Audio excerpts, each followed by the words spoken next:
Resistance and Decolonization by Amílcar Cabral. Translated by Dan Wood with an introduction by Reiland Rabaka. Part 1. Amílcar Cabral and Critical Theory.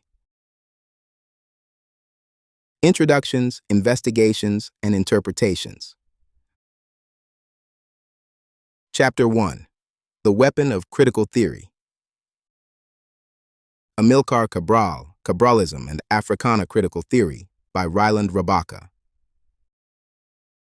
The Cape Verdean and Bissau-Guinean revolutionary Amílcar Lopes da Costa Cabral connects with and contributes to the Africana tradition of critical theory in several poignant, provocative, and extremely profound ways.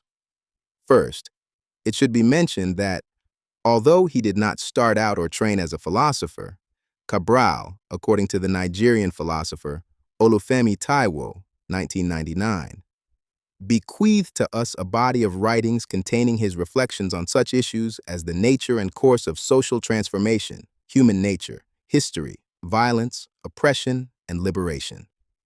Second, and as eloquently argued by the Eritrean philosopher Sinai Serekwe-Berhan, 1991, Cabral's ideas led to action, i.e., actual cultural, historical, social, and political transformation, and ultimately revolutionary decolonization, revolutionary re-Africanization, and national liberation, and therefore represents the zenith of 20th century Africana revolutionary theory and praxis.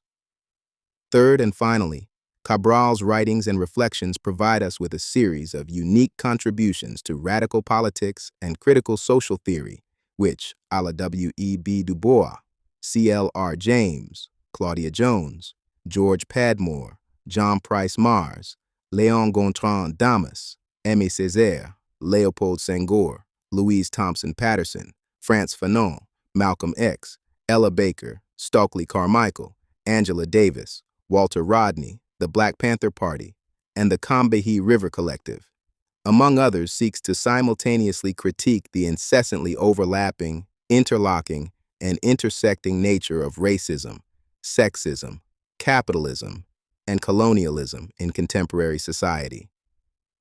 Cabral's biography has been ably documented by Mario de Andrade, 1980, Patrick Chabal, 2003, Ronald Chilcote, 1991, Mustafa Dada, 1993, Oleg Ignatiev, 1975-1990, and Jock McCulloch, 1983, and, consequently, need not be rehearsed in its entirety here.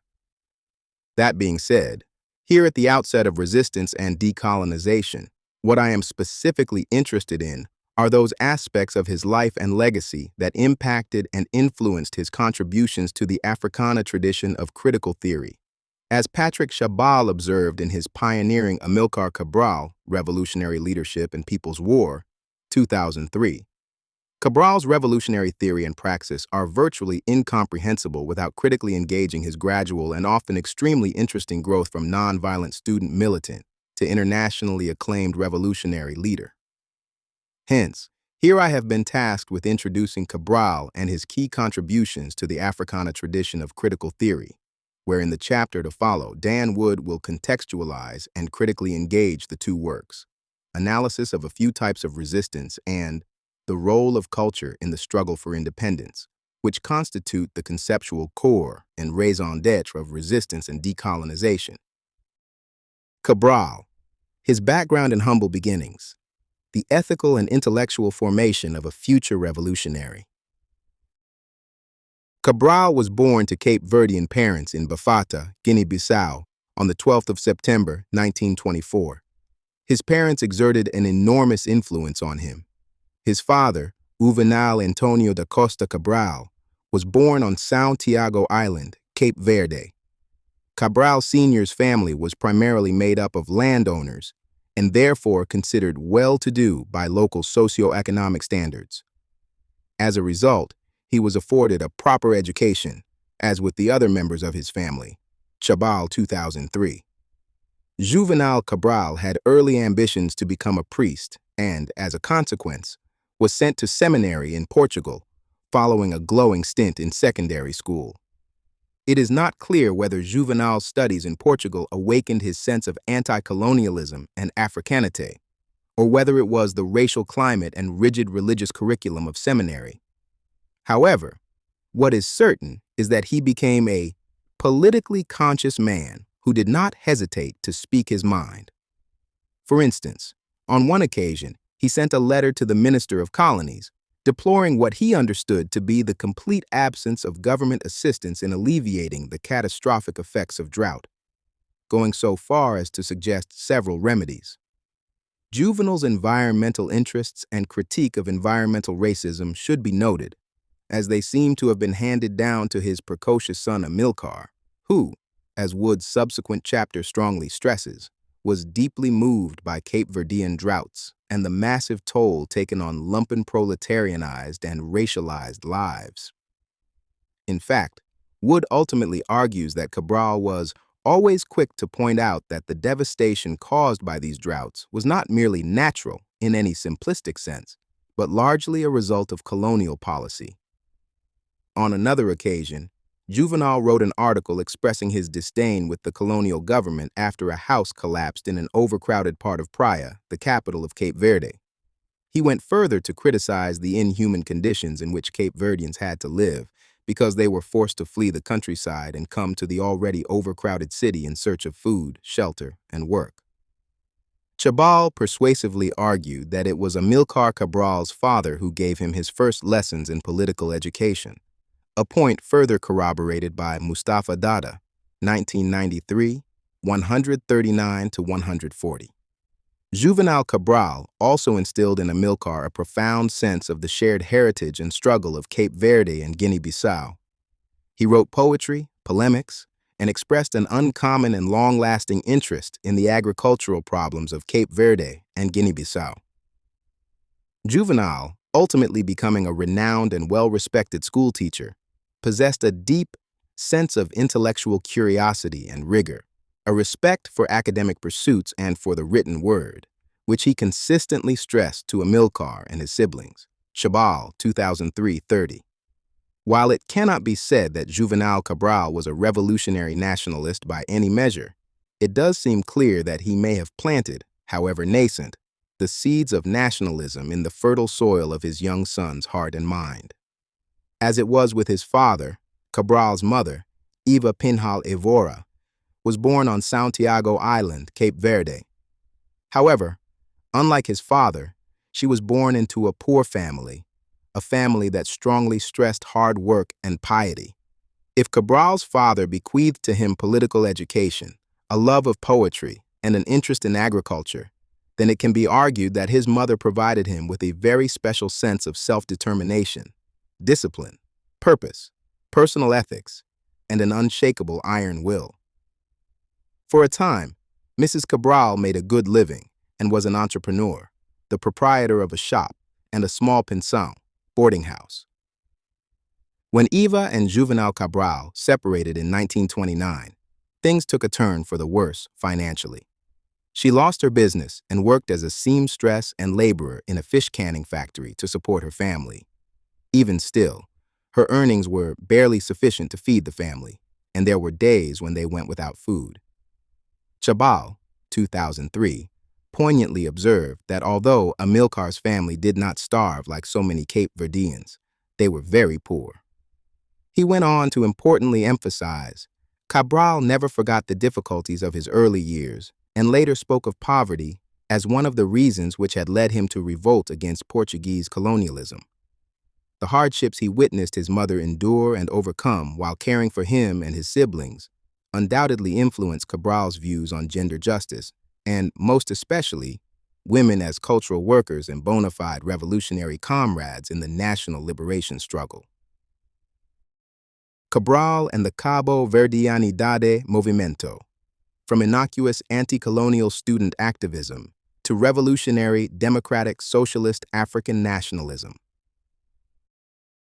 In discussing Cabral's early life, and especially the influence of his parents on the evolution of his thought, it is also important to point out that he was homeschooled until the age of 12. Although he did not enter primary school until he was 12, Cabral is reported to have thrived on education and from the very beginning he was clearly an excellent student. One of his former primary school classmates, Manuel Lehmann d'Almeida, recalled that Cabral was by far the best student and that he passed his secondary school entrance exam with distinction. Cabral, 2003.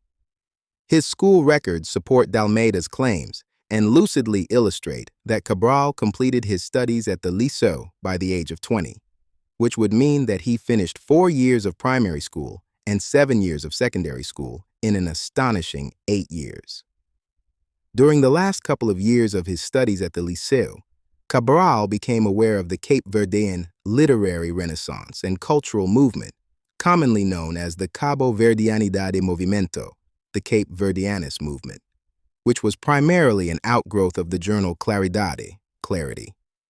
In many senses, the Cabo Verdeanidade Movimento was the Cape Verdean and Lusophone version of the Harlem Renaissance, Negritude movement, and Negrismo movement, each of which significantly influenced the Cabo Verdeanidade writers.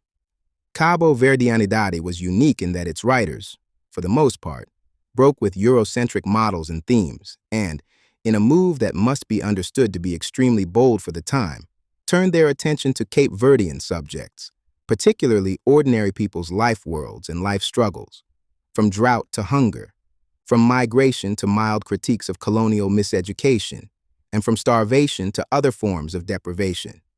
Even so, more similar to the Negritude movement than the Harlem Renaissance, Cabo Verdeanidade was limited by its intentional aim at readers well-versed in colonial history and culture, and, to make matters worse, it was essentially escapist, expressing an intense cultural alienation that did not in any way promote anti-colonial consciousness or decolonization, nonviolent or otherwise.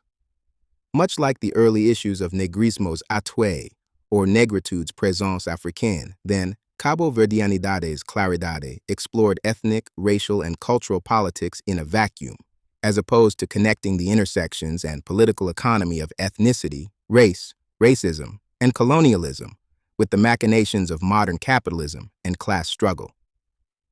The first generation of Cabo Verdeanidade writers established their journal, Claridad, in the 1930s, but by the 1940s, a new cohort of Cape Verdean writers founded the journal Certeza. The Certeza writers introduced two elements into Cape Verdean consciousness that foreshadowed the future emphasis on national liberation, national culture, and national identity. The first element involved their unapologetic calling into question of Portuguese colonialism in Cape Verde and an unswerving emphasis on the necessity for political action, although not necessarily decolonization as later conceived by Cabral and his revolutionary nationalist comrades. For the Certeza writers, Marxism rather than neorealism provided their theoretical framework and political orientation.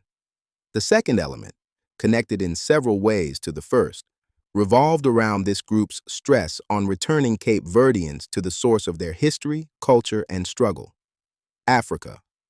As we have witnessed with the writers of the Cabo Verdeanidade Movimento, at this time, most Cape Verdeans understood themselves to be Europeans, Portuguese in particular, and the Cape Verdean archipelago to be Portugal's most prized overseas islands, a la Honorio Barreto, whom Cabral and Wood discuss in greater detail in the chapters to follow.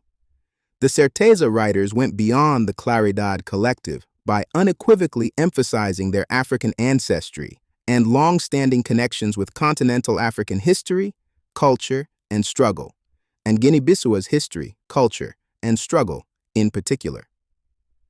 Ironically, Cabral had completed his studies and had left Cape Verde by the time this new movement was underway. Nevertheless, he eagerly kept track of it from abroad and noted that it had the potential to lead to anti-colonial consciousness and an openness to nationalist, if not binationalist, ideas. In the autumn of 1945, at the age of 21, Cabral trekked to Portugal to pursue a 5-year course of study at the Instituto de Agronomia da Universidade Técnica de Lisboa, the Agronomy Institute at the Technical University of Lisbon. He attended university on a scholarship provided by the Cape Verdean branch of the Casa dos Estudantes do Império, CEI, the House of Students from the Empire, a colonial government-financed social development center for students from Portugal's colonies. His scholarship remitted his tuition and supplied him with a very modest stipend of 500 escudos, which was later increased to 750 escudos. His meager stipend, of course, was not enough to live on, so Cabral tutored and took various odd jobs to supplement his income, all the while consistently maintaining the highest marks of his cohorts. Even in light of all of this, Cabral found the time to participate in university affairs, metropolitan politics, and sundry extracurricular activities, most notably the Radio Club de Cabo Verde, the Radio Club of Cape Verde, Comissão Nacional para a Defensa do Paz, CNDP, the National Commission for the Defense of Peace, Lisbon's Maritime Center and Africa House, the Center for African Studies, CAS, Movimento Anticolonialista, MAC, the Anti-Colonial Movement, and Comitê de Liberação dos Territórios Africanos sob o domínio português, CLTASDP, the Committee for the Liberation of Territories under Portuguese domination, among others. Indeed, Cabral was a multidimensional student activist, although an extremely cautious one.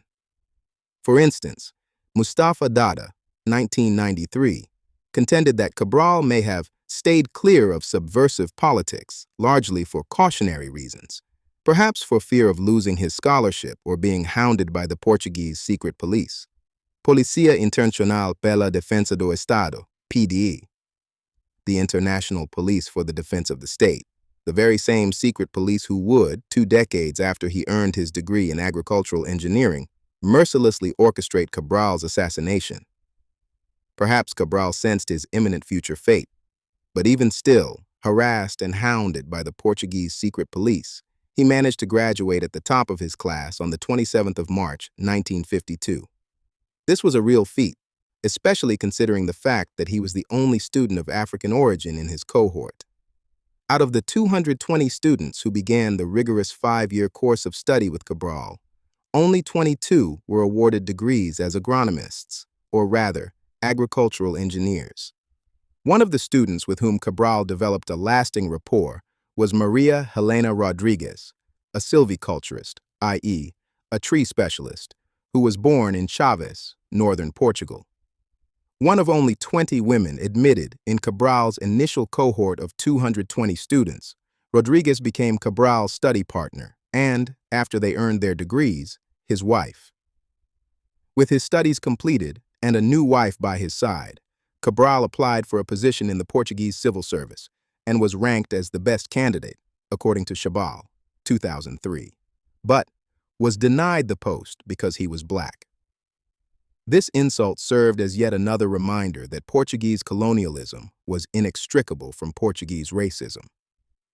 Cabral then did what so many colonial subjects are forced to do when their dreams of escaping the hardships of their colonized homelands have been dashed, à la the triumvirate of the Negritude movement, Damas, Césaire, and Senghor. He returned to his native land convinced that he could make a special contribution to its development. In a word, he was doggedly determined to decolonize Cape Verde and Guinea-Bissau. Cabral gained employment as a Grade II agronomist with the Provincial Department of Agricultural and Forestry Services of Guinea at the Estação Agrária Experimental de Pessoubé, a research complex not far from Bissau.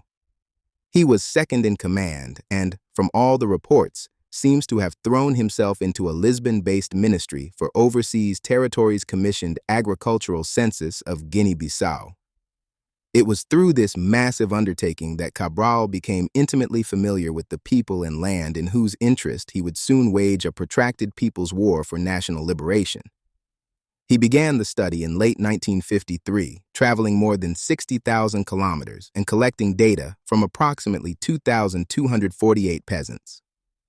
By December 1954, he presented his and his team's findings to the colonial authorities. The report was subsequently published in 1956 as a 200-page document.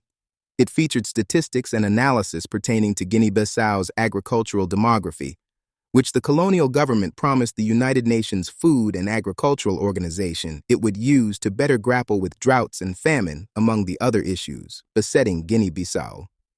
Cabral was afforded considerable expertise carrying out the agricultural census. In fact, Cabral went so far to contend, few 20th century revolutionary and guerrilla leaders were in the enviable position of having such a specialized and detailed knowledge of the country in which they proposed to launch a people's war. See also Forrest, 1992, Mendy, 2006. Along with his work for the colonial government, Cabral made many political contacts with, tellingly, both Cape Verdeans and Bissau Guineans.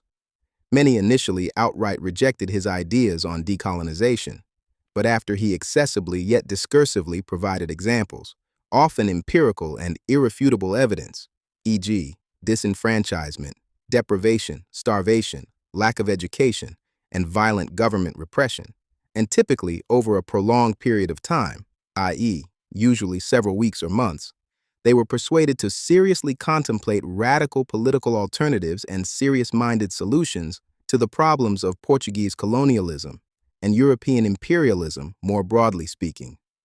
It is here that Cabral excelled, in time clandestinely making contacts with civil servants and entrepreneurs, as well as urban workers, peasants, and rural villagers. Emphasis needs to be placed on the fact that initially Cabral was open to using every available legal means of bringing about an end to Portuguese colonialism. To this end, in 1954, he formed a sports, recreational, and cultural club for local youngsters with the ultimate aim of using it as a front to promote nationalism, political education, and anti-colonial consciousness raising, as had been successfully done in British and French Africa. For instance, after a game of football, Cabral and his colleagues would retire to a more private place, supposedly to discuss how each player could improve their skills. On the contrary, the discussions centered on neither athletics nor other leisure activities. What really took place were intense and eye-opening conversations about African history, culture, and struggle, and the nefarious nature of Portuguese colonialism and racism.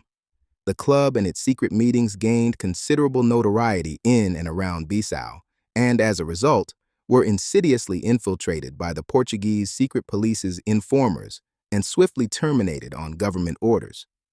Consequently, Cabral was forced to leave Guinea-Bissau and was permanently banned from residing in his homeland again. He petitioned for, and was eventually granted, annual visits to briefly see his mother and other family members during holidays. At this point, the die was cast, and Cabral let go of any lingering hope that Cape Verde and Guinea-Bissau could be liberated using the constitutional or legal decolonization path, a la Ghana, Guinea, Nigeria, Mali, Senegal, Côte d'Ivoire, Tanzania, etc. It was, therefore, on one of his colonial government-sanctioned visits to Guinea-Bissau on 19 September 1956 that Cabral, Luís Cabral, his brother, Aristides Pereira, Fernando Fortes, Julio de Almeida, and Eliseu Turpin founded the Partido Africano da Independência e União dos Povos da Guiné e Cabo Verde, the African Party for the Independence and Unity of Guinea-Bissau and Cape Verde. Later the name was slightly altered to the Partido Africano da Independência da Guiné e Cabo Verde, PAIGS, the African Party for the Independence of Guinea-Bissau and Cape Verde. Over the next 17 years of his turbulent life, Amílcar Cabral would not only bring Portuguese colonialism to its knees and lead the people of Guinea-Bissau and Cape Verde through decolonization to national liberation, but he would also reconstruct and redefine what it means to be a revolutionary nationalist and revolutionary humanist.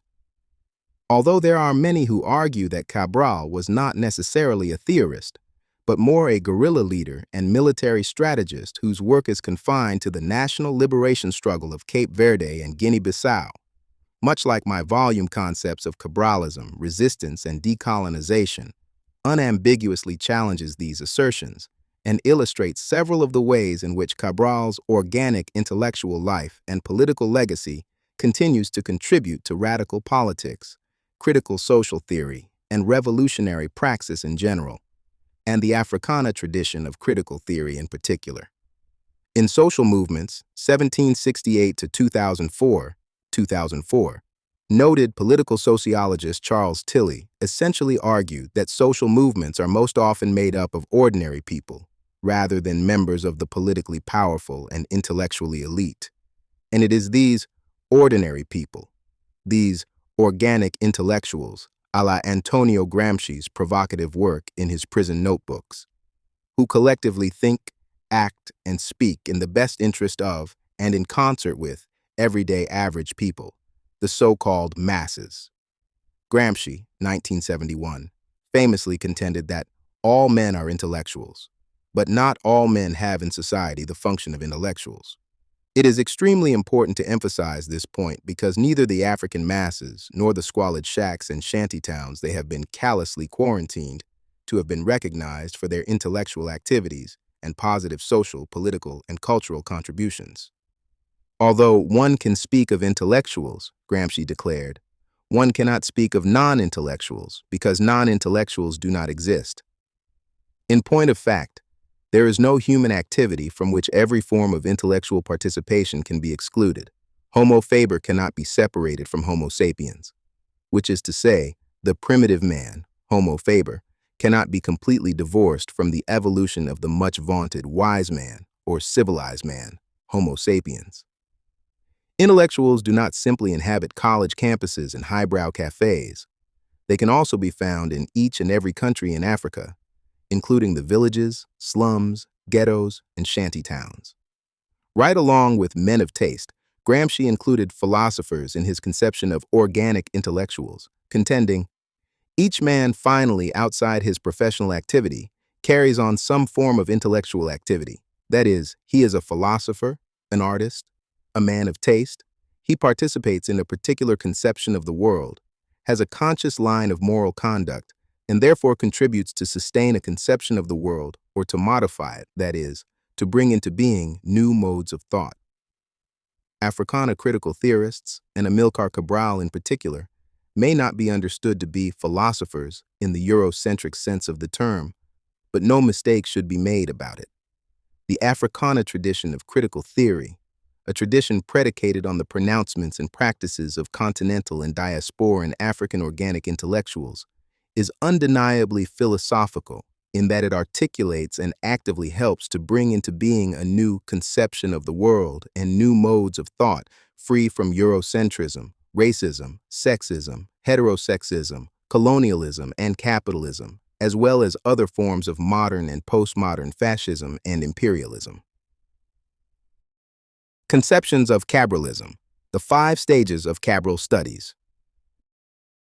My current conception of Cabralism, or rather Cabralist critical theory and praxis, evolved out of the 6th chapter of my book, Africana Critical Theory, which is entitled Amílcar Cabral, Using the Weapon of Theory to Return to the Sources of Revolutionary Decolonization and Revolutionary Re-Africanization. In Africana Critical Theory, I critically engaged what I understood then, circa 2003 to 2009, to be Cabral's seminal contributions to the discourse and ongoing development of the Africana tradition of critical theory. As I was researching and writing that chapter, I developed an intense, perhaps I should say even more intense, affinity with Cabral's insurgent intellectual and radical political legacy, one that I have now come to conceive as a major turning point in my insurgent intellectual and radical political development. Cabral, it seemed to me then, and it remains so now, offers the Africana tradition of critical theory not only radical political paradigms and critical theoretical points of departure, a la C.L.R. James, Léon Gontran Damas, Aimé Césaire, and Léopold Senghor, but above and beyond the aforementioned and more along the lofty lines of W.E.B. Du Bois and Frantz Fanon, Amílcar Cabral, in his shamefully short although incredibly remarkable life, also contributed a virtual treasure trove of innovative insights, critical theories, and revolutionary praxes that extend far beyond the borders and boundaries of the critique of racism, colonialism, and capitalism, and consciously developed dialectical discourses on democratic socialism, revolutionary nationalism, and revolutionary humanism in the anti-imperialist interests of the wretched of the earth as well. When Cabral's critiques of racism, colonialism, capitalism, Eurocentric Marxism, African socialism, and African nationalism are brought into the ever-widening orbit of Africana critical theory, which is to say that when Cabral's discourse on cultural imperialism, cultural racism, religious racism, racial violence, racial colonization, extreme capitalist economic exploitation, and what it means to really and truly be and become human, although thoroughly racialized and colonized, are analyzed for their contribution to the discursive deepening and ongoing development of the Africana tradition of critical theory. Something unprecedented in the annals of Africana intellectual history happens. 5 distinct stages of Cabral studies arise, or, rather, 5 distinct conceptions of Cabralism emerge. The first conception of Cabralism was represented by the various appraisals and applications of, as well as reactions to, Cabral's critical theory by radicals, liberals, and conservatives during the last decade of his life, roughly between 1962 and 1972. Some of the more memorable work at the initial stage of Cabral studies was contributed by Adriano Araujo, 1962, Gerard Chaliand, 1964, 1967, 1969, William Zartman, 1964, 1967, Romano Leda, 1967, Ronald Chilcote, 1968, Basil Davidson, 1964, 1969, Justin Vieira, 1965, 1966, Dave Andelman, 1970, Bruno Crime e Juliano Lucas, 1970, Bernard Magubani, 1971, Bruno Crime, 1972, and Cruz Pinto, 1972, among others. The second conception of Cabralism was grounded in and grew out of several posthumously published biographical works on Cabral by Anatoly Nikanorov, 1973, Oleg Ignatieff, 1975a, 1975b, Aquino de Bragança, 1976, Armenio Vieira, 1976, and Mario de Andrade, 1980, among others. Although of varying quality and ideological orientations, each of these works provided the first wave of Cabralists with insight into Cabral's life, intellectual evolution, and unique revolutionary praxis based on the distinct historicity and cultural specificity of Cape Verde and Guinea-Bissau. In many ways, the critical biographical works on Cabral published in the immediate aftermath of his assassination in January 1973 set the tone for the subsequent stages of Cabral studies by often interweaving his biography with makeshift multidisciplinary discussions of his unique relationships with many of the major theories and political praxis of his epoch, from African nationalism and African socialism to Marxist-Leninism and Third Worldism. The third conception of Cabralism centers on the significance of Cabral's work for social theory and political praxis, with major contributions being offered by Ijaz Ahmad, 1973, Marie-Inés Hubbard, 1973, Eduardo de Souza Ferreira, 1973-1974, Gerard Chaliand, 1973, Yusuf Dadu, 1973, Steve Goldfield, 1973, Sulaiman Niang, 1975-1976, Henry Bienen, 1977, J. O'Brien, 1977, Carlos Comitini, 1980, Patrick Chabal, 1980, 1983, Daniel Fogel, 1982, Desalegn Rahmato, 1982, Charles McCollister, 1973, Jock McCulloch, 1983, Basil Davidson, 1981, 1984, Georges Nzongola Ntalaja, 1984, Rostislav Ulianovsky, 1984, Carlos Lopes, 1987-2010, Oleg Ignatiev, 1984-1990, Ronald Chilcote, 1991, Tom Meisenhelder, 1993, Mustafa Dada, 1993, Hakim Adi and Marika Sherwood, 2003, John Fobanjong, 2006, Guy Martin, 2012, Firozi Manji and Bill Fletcher, 2013, and the present author's Concepts of Cabralism, 2014, among others.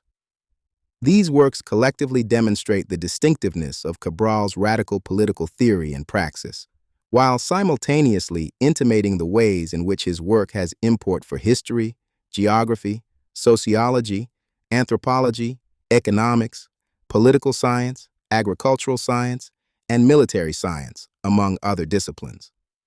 The fourth conception of Cabralism revolves around the rise of studies treating Cabral's contributions to African literature and what has come to be called the African Renaissance, with work by Eugene Perkins, 1976, Gerald Moser, 1978, Russell Hamilton, 1979, Maurice Vamb and Abede Zagai, 2006-2008, Maurice Vamb, 2010, and Monica Rector and Richard Vernon, 2012, being among the most noteworthy. From his early interest in the Cabo Verdeanidade Movimento, avid reading of Claridade and Certeza, and affinity with the aesthetics and poetics of both the Negritude movement and Negrismo movement, it can be said that, similar to W.E.B. Du Bois, C.L.R. James, Léon Damas, Aimé Césaire, Léopold Senghor, and Frantz Fanon, Cabral had a lifelong love affair with what Eugene Perkins, 1976, termed the literature of combat.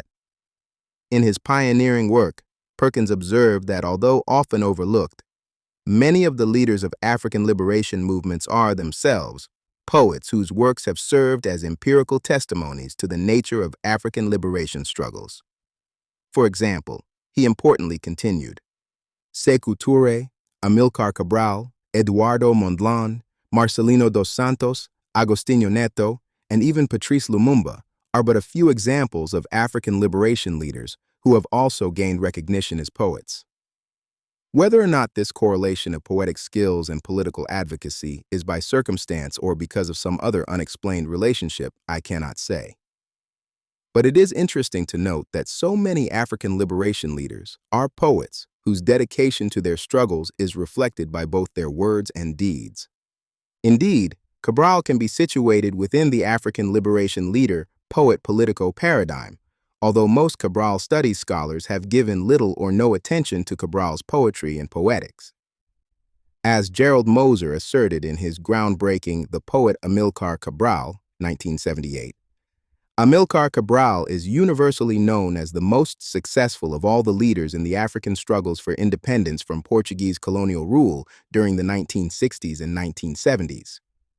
However, only a few persons, who had been his classmates or his close associates in African student groups, knew until recently that this man of action was also a poet.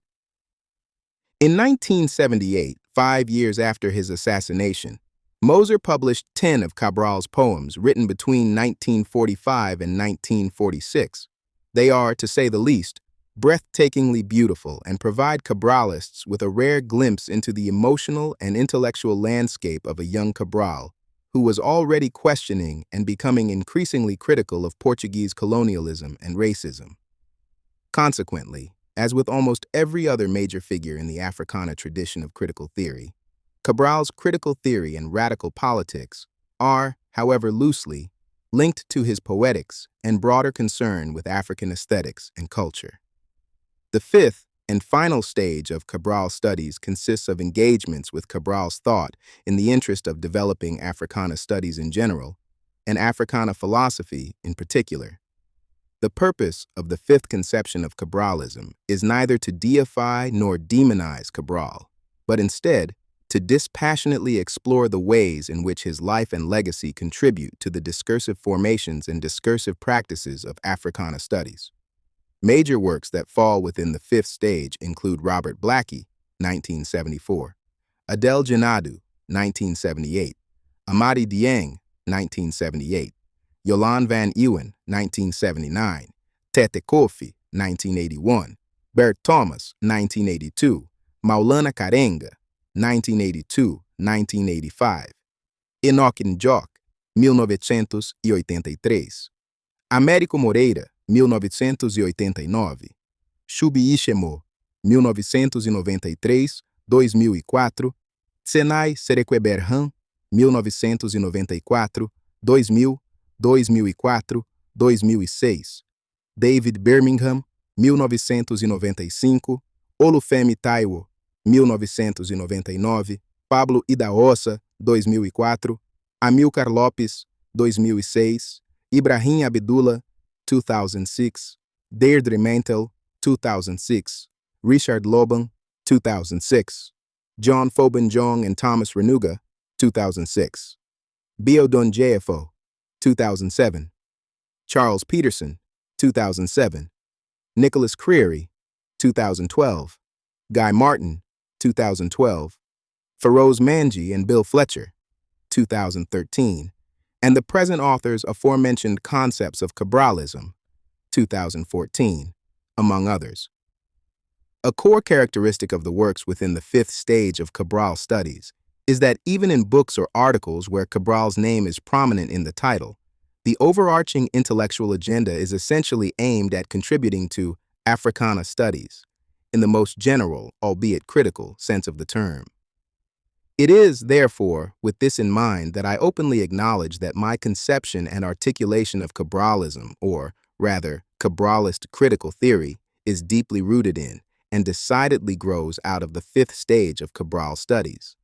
However, it is doubly distinguished from other engagements of Cabral's thought and texts, that is, the collective work of all five conceptions of Cabralism, in that my conception and articulation of Cabralism is the first to consciously examine his contributions to Africana studies and critical theory, or rather, the Africana tradition of critical theory. To state it outright, my conception and articulation of Cabralism identifies and analyzes Cabral's contributions to the deconstruction and reconstruction of Africana studies, radical politics, and critical social theory in the interests of the wretched of the earth of the 21st century. In highlighting Cabral's unique solutions to the problems of racism, colonialism, capitalism, Marxism, Leninism, nationalism, and humanism, I reiterate, five distinct concepts of Cabralism materialize, which enable us to intensely reinterpret the ways in which much of his work remains quite relevant in efforts aimed at relieving the wretchedness of the wretched of the earth of the 21st century and deconstructing and reconstructing Africana studies, radical politics, and critical social theory in their anti-imperialist interests. In my Cabral studies, then, I understand myself to be in critical dialogue with Cabral, earnestly asking his corpus critical questions and seeking from it crucial answers, which also means that I have made up my mind to work with and through Cabral in my ongoing quests to search for viable solutions to the ever-increasing problems of racism, colonialism, capitalism, Marxism, Leninism, nationalism, and humanism.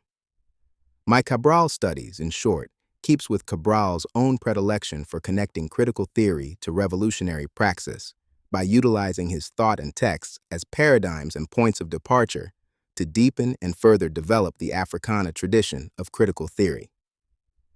What has long bothered me about the five stages of Cabral studies, and one of the main reasons I duly decided to research and write on Cabral, is the long-standing tendency to downplay and diminish Cabral's contributions to Africana studies, or the dim-witted disposition that seems to always and everywhere sever Cabral from Africana studies, or, worst of all, the inclination to render Africana studies utterly invisible or altogether non-existent. Immediately after admitting all of this, however, I want to make it perfectly clear that I do not in any way wish to fall into or continue the prickly practice of what the Caribbean-American philosopher Lewis Gordon, 2006, has correctly called disciplinary decadence. In his own words, disciplinary decadence is the ontologizing or reification of a discipline. In such an attitude, we treat our discipline as though it was never born and has always existed and will never change, or in some cases, die. More than immortal, it is eternal. Yet as something that came into being, it lives in such an attitude as a monstrosity, as an instance of a human creation that can never die. Such a perspective brings with it a special fallacy. Its assertion as absolute eventually leads to no room for other disciplinary perspectives, the result of which is the rejection of them for not being one's own. Thus, if one's discipline has foreclosed the question of its scope, all that is left for it is a form of applied work. Such work militates against thinking. Emphasis in original. What is in question here are the borders and boundaries of disciplinary knowledge and the ways in which many, if not most, academicians have repeatedly and unrepentantly rejected discipline transcending, or, rather, transdisciplinary knowledge, that is to say, knowledge which transgresses, transcends, and transverses disciplines or specific fields of scholarly inquiry. This is also, I should add, symptomatic of what we could call epistemic closure, where one is only open to, or seriously engages knowledge emanating from, their respective discipline or field, and, in the most closed-minded and claustrophobic manner imaginable, xenophobically considers knowledge from outside of their discipline or field pure folly, foreign foolishness, as it were. Continuing his groundbreaking discourse on disciplinary decadence, Gordon importantly concludes, disciplinary decadence, as we have seen, is the process of critical decay within a field or discipline. In such instances, the proponent ontologizes his or her discipline far beyond its scope. Thus, a decadent scientist criticizes the humanities for not being scientific. A decadent literary scholar criticizes scientists and social scientists for not being literary or textual. A decadent social scientist sins in two directions: by criticizing either the humanities for not being social scientific or social science for not being scientific in accord with, say, physics or biology. And of course, the decadent historian criticizes all for not being historical. The decadent philosopher criticizes all for not being philosophical. The public dimension of evidence is here subordinated by the discipline or field's functioning, literally, as the world. Thus, although another discipline or field may offer evidence to the contrary, it could, literally, be ignored simply on the basis of not being the point of view of one's discipline or field. When I register my complaint concerning the fact that many, if not most, of the works of the 5 stages of Cabral studies have consistently either, at best, overlooked Cabral's contributions to Africana studies or, at worst, rendered his contributions to Africana studies in and of themselves invisible or entirely non-existent, I am not putting into practice that awful ideology or foul perspective that brings with it a special fallacy that Gordon touched on above. Quite the contrary, I am pointing to something altogether different, something a little more elusive or subtle that has seemed to slip through the cracks and crevices of the scholarship on Cabral. This, therefore, is not a simple case of disciplinary decadence, where I incorrigibly argue that my discipline is better than yours, you ignoramus, and where I sanctimoniously believe that my discipline is the end-all and be-all, or rather, the definitive last word in terms of human studies. What I wish to do here is circumvent the very tired tendency to read, or rather misread Cabral in reductive disciplinary terms, where his thought is validated and legitimated only insofar as it can be roguishly reframed and or forced to fit into the arbitrary and artificial academic confines of this or that decadent discipline. Employing Africana critical theory as an epistemological, methodological, and praxeological framework, my Cabral studies seek to consciously avoid a decadent disciplinary approach, or rather, reproach to Cabral in favor of a more philosophically flexible and epistemically open human scientific reinterpretation of his thought and texts in light of the key crises and conundrums confronting the wretched of the earth, radical politics, and critical social theory in the first quarter of the 21st century. From the Africana critical theoretical frame of reference, it is foolhardy and completely fallacious to criticize or condemn a theorist because his or her ideas and/or actions do not fit nicely and neatly into the, again, arbitrary and artificial academic categories and conceptual confines of one's respective, or rather irrespective, decadent discipline.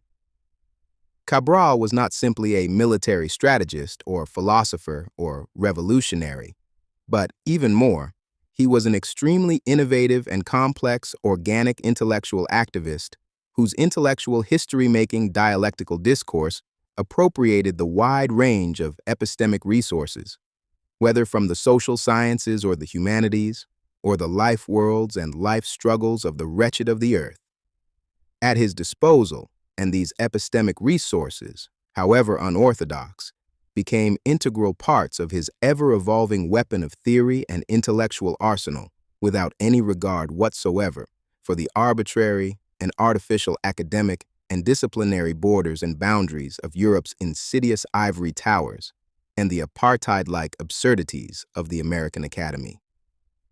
It is in this sense, then, that I argue that Cabral can be considered a transdisciplinary critical social theorist, and that he contributed the weapon of critical theory to the Africana tradition of critical theory in particular, and the wider world of critical theory more broadly speaking. Furthermore, it is also in bearing the foregoing in mind that I remind my readers that when viewed from the epistemically open Africana critical theoretical framework, Cabral's thoughts and actions, however critical and radical, are not found to be faultless, and that he, therefore, is not presented throughout my work as the pristine and preeminent critical theorist of the 20th, or, let it be solemnly said, the 21st century. I honestly believe that what we, that is to say, Africana and other critical theorists, need is to critically return to Cabral, as opposed to Eurocentric, vulgar Marxist, bourgeois feminist, postmodernist, and postcolonialist interpretations, or, rather, often mind-blowing misinterpretations of Cabral's thought and texts.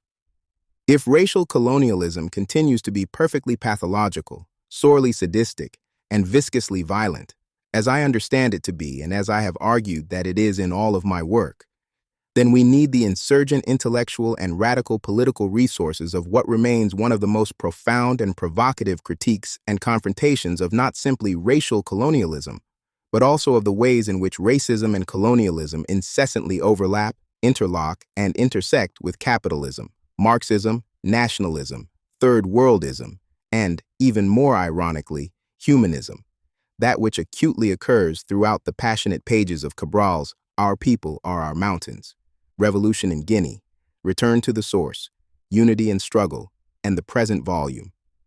It is for these seemingly forgotten reasons that my Cabral studies not only advocate that authentic Cabralists critically return to Cabral, but that I sincerely seek to accent the fact that many of Cabral's most famous, if not infamous, theories are more relevant now than they were during his lifetime.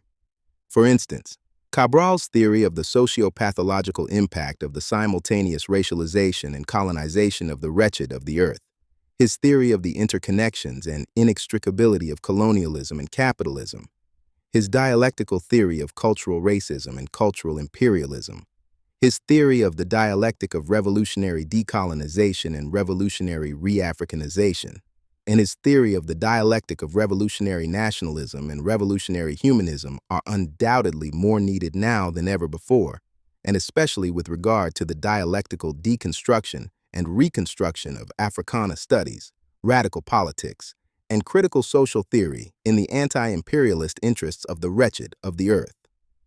In the pages to follow, Wood makes an original contribution to Cabralism by highlighting how Cabral's analysis of a few types of resistance and the role of culture in the struggle for independence, both translated and published in the present volume, turns Cabralists' attention to heretofore unknown or otherwise unengaged aspects of Cabral's critical theory, namely 1.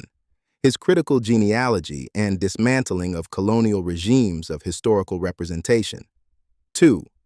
His critique of religion in both colonial and anti-colonial politics. And lastly, 3.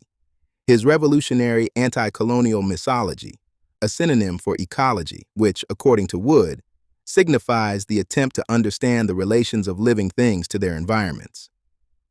Racial colonial capitalist pathology is not simply, as Jürgen Habermas and the Habermasian critical theorists would have it, colonization of our life worlds by the capitalist system, although capitalism is most certainly an important aspect of such a pathology, but it also includes the overlapping, interlocking, and intersecting systems of violence, exploitation, and oppression in the guileful guises of racism and colonialism as well. It is here then, too, that the Africana critical theoretical reinterpretation of Cabral critically returns to Cabral's thoughts and texts and intensely emphasizes that Africana studies' distinct transdisciplinary human scientific research methods and modes of analysis may have, or rather, indeed, do have much to offer the, as of late, frequently stunted field of Cabral studies. In most of my books, especially Africana critical theory, Against Epistemic Apartheid, Forms of Fananism, Concepts of Cabralism, and the Negritude Movement, I have discussed my conception of Africana studies, and it therefore need not be rehearsed here. However, here it will be important to elaborate on how my articulation of Africana studies circumvents the disciplinary decadence discussed above. On a deeper, perhaps even more discursively dangerous level, I am saying, first and foremost, that Africana studies is not a discipline, but, rather, a transdisciplinary human science that rejects the rules of the epistemic apartheid of the European and European-American ivory towers of academia. Secondly, Africana studies, on principle, deems those academics and/or academic disciplines that do not critically dialogue with or leave no room for other disciplinary perspectives or human sciences, the upholders, or rather, downpressers, to use Peter Tosh's terse term, of epistemic apartheid and extremely intellectually insular academic enterprises that discipline and punish. To use Michel Foucault's famous phrase, intellectual insurgency and intellectual innovations in the anti-imperialist interests of the wretched of the earth. And finally, utilizing its own distinct critical theoretical framework, that is to say, Africana critical theory. Africana studies sidesteps and solemnly challenges the lazy line of illogic that ideologically and/or a priori repudiates the intellectual insurgency and intellectual innovations from other disciplines because they are not one's own, with its unique emphasis on epistemic openness as opposed to epistemic closure, which is precisely the issue that Gordon's conception of disciplinary decadence identifies, exposes, and, if truth be told, ingeniously elegizes above. Cabral has been half-heartedly hailed as a philosopher, sociologist, political scientist, African nationalist, Marxist, and military strategist, but never as a transdisciplinary critical social theorist with concrete radical political commitments, not simply to eradicating the wretchedness of the wretched of the earth, revolutionary decolonization, and revolutionary democratic socialism, but also to the multicultural masses, trans-ethnic working classes, and revolutionary humanism. He has been regularly praised and criticized by legions of scholars who have interpreted and rigorously reinterpreted his work, often overlooking its deep critical theoretical dimensions, partly because Africana critical theory does not in each and every instance epistemologically and methodologically mirror Eurocentric, including Frankfurt School, conceptions of critical theory. In fact, Africana critical theory is most often at odds with Eurocentric conceptions of critical theory, and much like Cabral's thought, hinges on a high level of insurgent intellectual independence and uncompromising commitment to the wretched of the earth.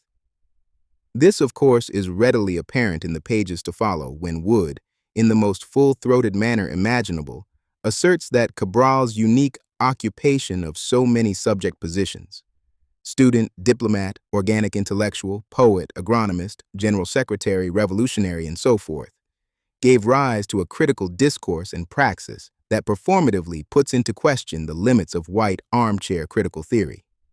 Consequently, here Cabral's multifarious and ever-evolving critical social theory is situated at the center and examined, a la concepts of Cabralism, for its significance for contemporary Africana studies, radical political thought, and revolutionary social movements.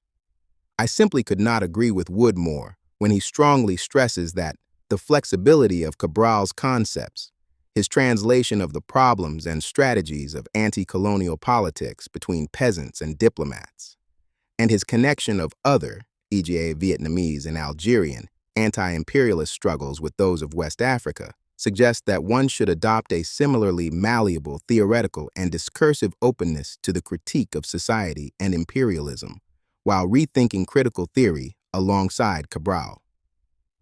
If nothing else, Resistance and Decolonization is a humble 21st century effort aimed at rethinking critical theory alongside Cabral.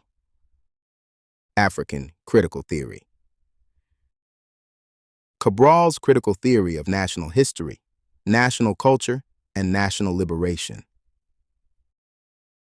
In order for us to really and truly grasp and grapple with Amílcar Cabral's conception and articulation of critical theory, as well as his innovative contributions to the Africana tradition of critical theory, we must carefully consider Cabral's critical theory of national history, Cabral's critical theory of national culture, and finally, Cabral's critical theory of national liberation.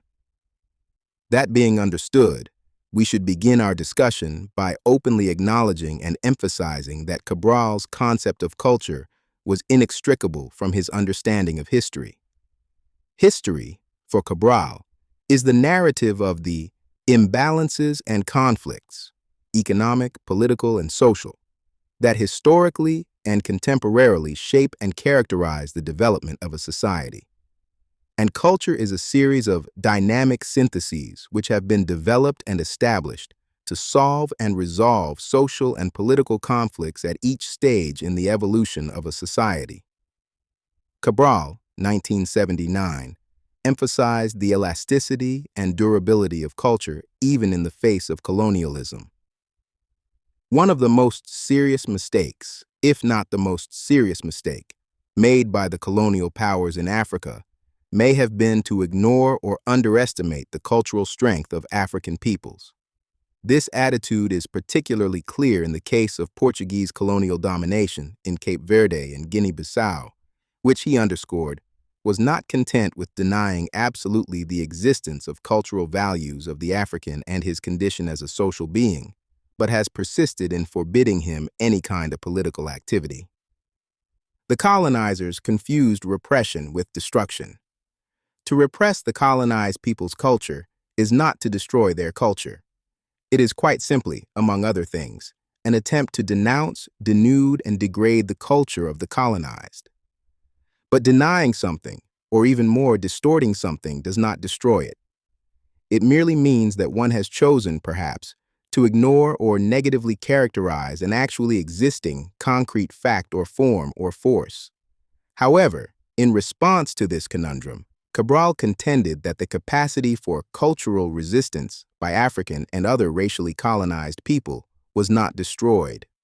On the contrary, African culture, though repressed, persecuted and betrayed by some social categories or social classes who compromised with colonialism, survived all the storms by taking refuge in the villages, in the forests, and in the spirit of generations of victims of colonialism.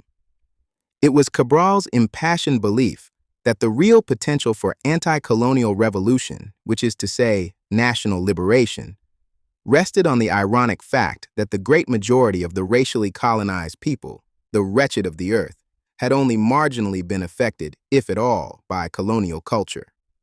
Deep in the forests, in the most rural and remote parts of Cape Verde and Guinea-Bissau, the semi-colonized retained and often recreated their cultures and reinvented ethnic identities. Cabral asserted that it was these untapped aspects of pre-colonial and traditional culture that should be built on in the interest of developing anti-colonial, cultural, and a new binational transethnic consciousness. The development of consciousness in Cabral's conceptual universe is inextricable from ideological development and critical conceptual generation. Cabral, in some senses similar to Antonio Gramsci, the Frankfurt School, and other European and European American critical theorists, comprehended that just as the ruling race, gender, and/or class produces ideas and theories which support their oppressing, exploiting, and alienating established, disorder, racially colonized and dominated groups can and often do, as Patricia Hill Collins, 1996, 227, 1998, X, relates, produce alternative and oppositional knowledges and ideologies. For Cabral, as Carlos Lopez, 1987, has pointed out, ideology was above all knowing what one wanted in one's own particular circumstances. Ideological strength is built by knowing what must be done in each specific situation. This does not prevent, but rather requires, a drawing on the scientific laws of historical evolution of societies. But one must always be alert to the concrete reality of the moment. Emphasis in original. This is a point that has direct relevance for the discussion at hand concerning Cabral's contributions to, and the discursive development of, Africana critical theory. First, one of the greatest challenges Cabral presents to Africana critical theory is that it constantly and self-reflexively concretize, historicize, and politicize, as well as attempt to grasp and grapple with the world as it actually exists. That is to say, always be alert to the concrete reality of the moment, which is also to say, following the best that W.E.B. Du Bois, Léon Gontran Damas, Angela Davis, Walter Rodney, and Bell Hooks, among others, offer to radical politics and critical social theory. Contemporary Africana critical theorists must be willing and able to decidedly break with abstract academic, disciplinary decadent, epistemically insular, and often almost exclusively European and European American derived discourses. If, and I humbly pray when, this is done, it is hoped that workers in Africana critical theory will produce critical thought and texts that will prompt and promote critical consciousness raising and radical political activity that, ultimately, leads to revolutionary praxis that will enable us not to simply describe and interpret the world, but, in the spirit of Amílcar Cabral, to positively and progressively engage and alter it in the best interests of continental and diasporan Africans and the wider world of the wretched of the earth. Secondly, Cabral's concept of ideology was concrete and situation-specific, which is, of course, why he remarked and reminded us, Marx was not a member of a tribal, read traditional African or racially colonized African society, and that, in point of fact, Marxism is not a religion, and Marx did not write about Africa. Cabral, 1971, 21-22. That being said, Cabral, to a certain extent, acknowledged that he took Fanon's challenge in The Wretched of the Earth, 1968, very seriously when he asserted, Marxist analysis should always be slightly stretched every time we have to do with the colonial problem. Everything up to and including the very nature of pre-capitalist society, so well explained by Marx, must here be thought out again. Cabral comprehended, as Douglas Kellner, 1995, claims the Frankfurt School and other European and European American critical theorists understand, that first and foremost, there has never been a unitary Marxian theory that has been the basis for socialist or any other purportedly democratic and/or egalitarian type of development. Also, Marxist and/or any other so-called radical theory must, of necessity, be open to revision and reconstruction as new historical, cultural, social, and political situations and circumstances present themselves to local and global, national and international societies and civilizations. And finally, Cabral understood, considering the deficiencies in and of Marxist theory, that it may very well be that our new times, to borrow from Stuart Hall, 1996, 223-238, require not merely revision and reconstruction of modern and/or postmodern theory, but an altogether new critical theory to speak to the special needs of contemporary society and the world of the 21st century. In advocating a new critical theory, I essentially have in mind a contemporary descriptive and prescriptive, dialectical and discerning, praxis-promoting socio-political theory that does not simply chronicle and critique current crises, situations, and circumstances, but acknowledges the necessity of its own internal discursive development, self-critique, and self-correction in light of these novel crises, situations, and circumstances.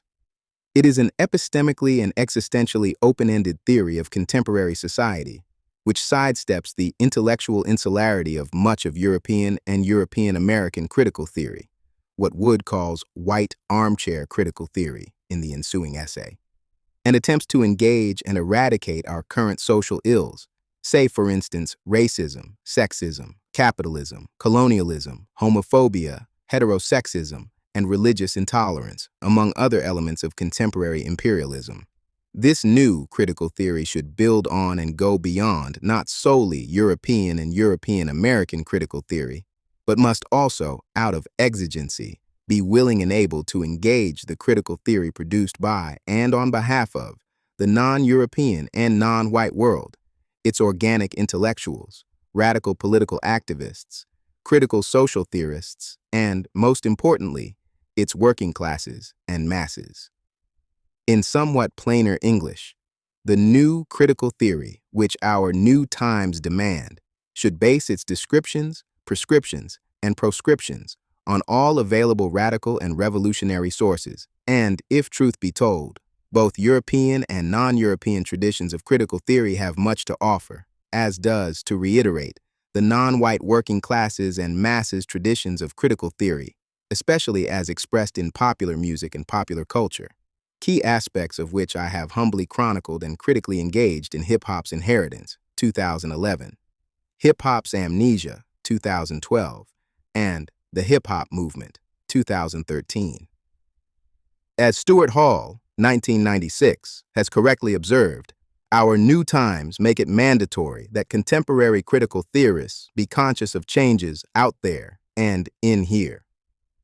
Out there, meaning perhaps out there in the jungles of post-everything, or out there in the world of white hegemony and subtle white supremacy, ethnic absolutism and cultural racism, or out there where cultural bureaucracies attempt to administer all aspects of public and private life, as well as human thought and behavior. And by in here, we are wont to take Hall to mean in here, where political boundaries are often blurred, and some critical theorists remain undaunted and bold enough to contest and combat cultural racism, cultural hegemony, and cultural bureaucracies.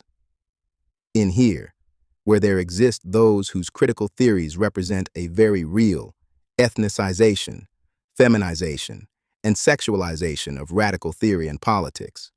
And perhaps in here, where it is understood that there can be no simple return or recovery of the ancestral past, which is not re-experienced through categories of the present, no base for creative enunciation in a simple reproduction of traditional forms which are not transformed by the technologies and identities of the present. Contemporary critical theory should, among other things, get involved in the debates about how society is changing and offer new descriptions and analyses of the social conditions it seeks to transcend and transform. Also, critical theories of contemporary society should, on one hand, hear and solemnly heed Cabral, 1979, especially when he asserts, experience of the struggle shows how utopian and absurd it is to seek to apply schemes developed by other peoples in the course of their liberation struggle and solutions, which they found to the questions and problems with which they were or are confronted without considering local reality and especially cultural reality. We must also be cognizant of Cabral's contention that anything that is wont to be labeled critical and theory needs to be an ongoing synthesis, drawing from, and hopefully contributing to, the best of contemporary radical politics and radical economics, i.e., heterodox economics, as well as critical social theory and critical social praxis. On the other hand, the new critical theory should, to a certain extent, acknowledge and advocate with Max Horkheimer and Douglas Kellner that, first, critical theory must never aim simply at an increase of knowledge as such. Its goal is man's emancipation from slavery. Horkheimer, 1972, 245. And second, with that understood, contemporary critical theory must come to accept that classical and orthodox Marxists and Marxism exaggerated the primacy of class and, in almost every instance, downplayed the salience of race, gender, sexuality, and other cultural and identity issues, areas, and/or arenas. In Kellner's 1995 Candid Words, clearly, oppression takes place in many more spheres than just the economic and the workplace. So a radical politics of the future should take account of gender and race as well as class. Nonetheless, it would be wrong to ignore the centrality of class and the importance of class politics. But a radical politics today should be more multicultural, race and gender-focused, and broad-based than the original Marxian and Western European critical theory. Cabral contributes to Africana and European critical theory in light of the fact that his thought accents and emphasizes the ways in which national liberation, what Horkheimer above phrased man's emancipation from slavery, is predicated on the struggling people's understanding that, both in colonialism and in neocolonialism, the essential characteristic of imperialist domination remains the same: denial of the historical process of the dominated people by means of violent usurpation of the freedom of the process of development of the national productive forces. Cabral, 1979, 129 to 130. It is the denial of the historical process of the dominated people in economic, cultural, social, political, and other areas that validates and legitimates the national liberation struggle. This is because the national liberation struggle is nothing other than the phenomena and processes through which a social, political, economic, and cultural group or nation class rejects the denial and derogation of its history and heritage. Recall, it was Cabral who audaciously asserted, self-determination for all peoples, each people must choose their destiny and take it into their own hands. In other words, the national liberation of a people is the regaining of the historical personality of that people. It is their return to history through the destruction of the imperialist domination to which they were subjected. Deconstruction and reconstruction, as I noted in Africana Critical Theory, 2009, and the Negritude Movement, 2015, are leitmotifs in Africana philosophical and critical theoretical discourse. And as the famed African-American philosopher Lucius Outlaw, 1996, observed, considering the European incursions into Africa and the subsequent enslavement and colonization of African peoples, and the domination by Europeans of African lands and resources, efforts to fashion an African, and I would add Africana, philosophy, pose both deconstructive and reconstructive challenges. In my view, Cabral's critical theory of national liberation puts forward such challenges because it is simultaneously an act of history and an act of culture. With regard to national liberation as a pivotal historical moment, Cabral, 1979, stated that the basis of national liberation, whatever the formulas adopted in international law, is the inalienable right of every people to have their own history. And the aim of national liberation is to regain this right usurped by imperialism, that is, to free the process of development of the national productive forces. Concerning national liberation as an act of culture, Cabral understands that imperialist domination, by denying the dominated people their own historical process, necessarily denies their cultural process. This is so because every moment of the life of a society, open or closed, culture is the result, with more or less awakened consciousness of economic and political activities, the more or less dynamic expression of the type of relations prevailing within that society, on the one hand, and on the other hand, among individuals, groups of individuals, social strata, or classes. In light of the above, It is important here to critically engage Cabral's extremely elastic concept of culture. Culture, according to Cabral, is simultaneously the fruit of a people's history and a determinant of history by the positive or negative influence it exerts on the evolution of relations between man and his environment and among men or human groups within a society, as well as different societies. Imperialism, in the form of racial colonialism, represents, to employ terms used by Cabral to describe this phenomenon, the paralysis, stagnation, regression, deviation, and halting of the dominated people's human agency. In other words, it intentionally blocks their capacity, ontologically speaking, to become and make themselves known to each other and to other human groups on their own terms and in their own culturally distinct way. Tsenai Serekwe-Berhan, 1994, has argued that colonialism petrifies the subjugated culture, and the same may be said of its effects on the dominated group's history.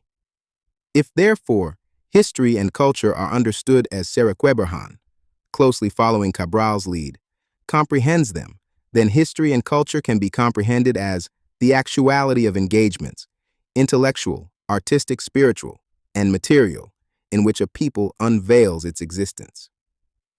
History and culture, then, are always and unconditionally to be understood in the plural as the various modes of being and doing of human existence, emphasis in original. Cabral, 1979, consistently emphasized the need to not only acknowledge, but also to challenge one-dimensional and racial essentialist interpretations of Africa's histories, cultures, and struggles. A profound analysis of cultural reality removes the supposition that there can be continental or racial cultures. This is because, as with history, culture develops in an uneven process at the level of a continent, a race, or even a society. The coordinates of culture, like those of any developing phenomenon, vary in space and time, whether they be material, physical, or human, biological, and social.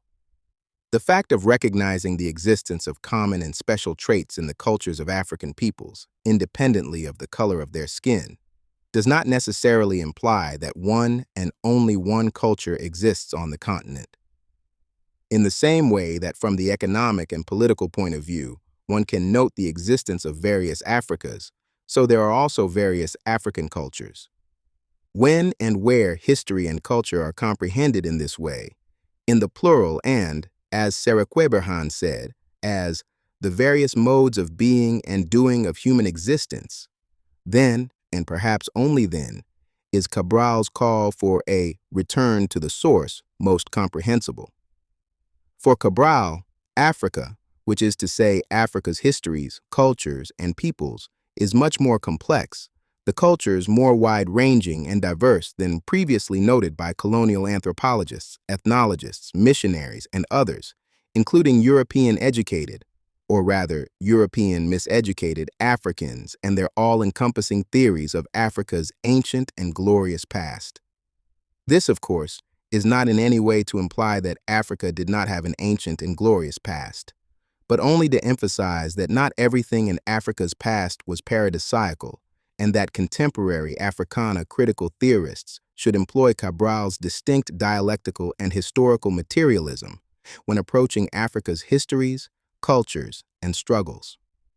Additionally, Cabral argued, in some senses very similarly to Fanon, 1965, 1968, 1969, that it must always be borne in mind that the national liberation struggle, or any struggle against imperialism, raises consciousness, transforms and brings into being new traditions, and introduces new cultural elements, if not completely new African cultures and values.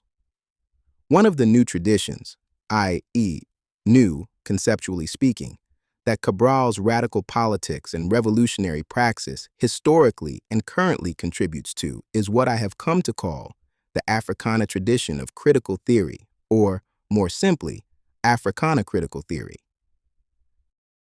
Cabral's contributions to Africana: critical theory, radical politics, and critical social theory. In the anti-imperialist interests of the wretched of the earth of the 21st century. As observed above, Amílcar Cabral presents Africana critical theory with several significant challenges, and throughout the course of this introduction, it has been important to accent and amplify the ways in which his life work necessitates a fundamental rethinking of critical theory in general and, more specifically, the discourse and development of Africana critical theory. Cabral's thought serves as a cue and calls for a concrete philosophy, an Africana philosophy of praxis, a historically nuanced, culturally grounded, and politically charged form of critical social theory that speaks to the special needs of continental and diasporan Africans. Eschewing the scholasticism and abstract system building of the bulk of European and European American trained philosophers of African descent, Cabral constantly developed accessible critical theories of the changing conditions of contemporary society, the prospects of Pan-African democratic socialist revolution, revolutionary decolonization, revolutionary re-Africanization, revolutionary nationalism, and revolutionary humanism. He was ever concerned to utilize theory as a weapon against imperialism, and to unite it not only with the emancipatory aspirations, but also with the actual emancipatory efforts of the people of Cape Verde and Guinea-Bissau, as well as the other wretched of the earth struggling against imperialism around the globe. Cabral also always admonished intellectual activists to be critically cognizant of our particular circumstances and situations, but, as revolutionary humanists, to remain open to learning what we can from the lived experiences and experiments, e.g., social, political, and cultural experiments of others. In his own weighted words, the experience of others is highly significant for someone undergoing any experience. The reality of others is highly significant for one's reality. Many folk do not understand this and grasp their reality with the passion that they are going to invent everything. I do not want to do the same as others have done, nothing that others have done. This is a sign of ignorance. If we want to do something in reality, we must see who has already done the same, who has done something similar, and who has done something opposite, so that we can learn something from their experience. It is not to copy completely, because every reality has its own questions and its own answers for these questions. There are many things which belong to many realities jointly. It is essential that the experience of others benefit us. We must be able to derive from everyone's experience what we can adapt to our conditions to avoid unnecessary efforts and sacrifices. This is very important. Cabral, 1979. Here, Cabral sets down several of the core characteristics of Cabralism and what it essentially contributes to the Africana tradition of critical theory. In good dialectical fashion, Cabral suggested that we start with our own circumstances and situations, but maintain an epistemic and experiential openness, and be willing and able to appropriate and adapt the advances or breakthroughs of others as they pertain to our circumstances and situations, as these advances and breakthroughs could in many instances aid us in avoiding unnecessary efforts and sacrifices. He firmly warns us not to copy completely, because our lived reality, that is to say, our concrete conditions and unique historical happenings, are distinct from those of any people in any other age. We are to always remember that every reality has its own questions and its own answers for these questions. The above caveat should also be connected to Cabral's earlier discussion of the plurality of African histories, cultures, and struggles. Indeed, Cabral and his comrades provided solutions to many problems, crucial answers to several critical questions. But contemporary critical theorists must keep cognizant of the fact that Cabral and his comrades provided solutions to the particular problems they were faced with in their specific historical moment as they were confronting the conundrums of an extremely particular, if not peculiar, form of racial colonialism, Portuguese colonialism.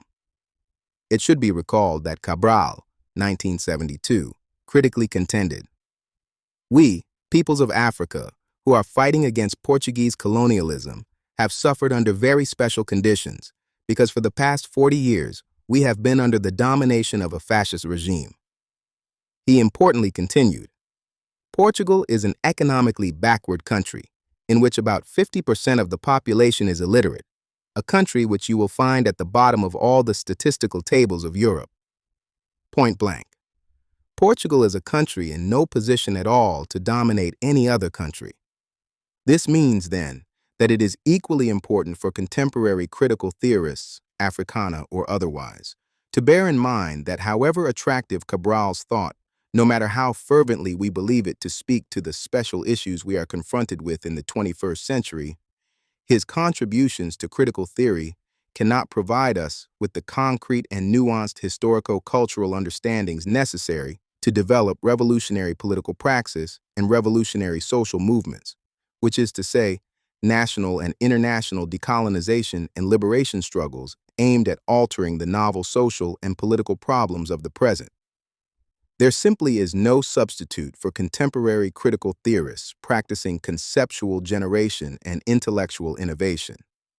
There is no problem-solving proxy for our earnest development of new praxis-promoting theory, geared toward not only gauging but actually changing contemporary societies, bringing into being a new humanity, new societies, and, perhaps even, a new world culture and civilization grounded in and growing out of various transnational traditions of revolutionary decolonization, revolutionary humanism, critical multiculturalism, democratic socialism, racial justice, gender justice, women's liberation, freedom of sexual orientation, and respect for diverse religious affiliations, among others.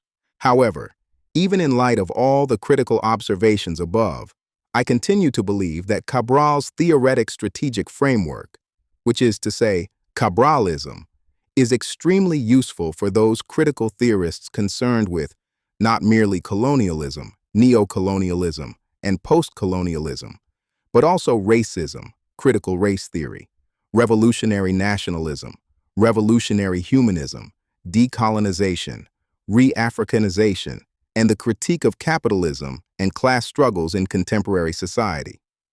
Cabralism, indeed, does offer critical concepts and innovative analytical categories. It does, in fact, provide a wide range of principles and prospects that make intelligible the constantly changing character of contemporary colonialism, capitalism, and racism.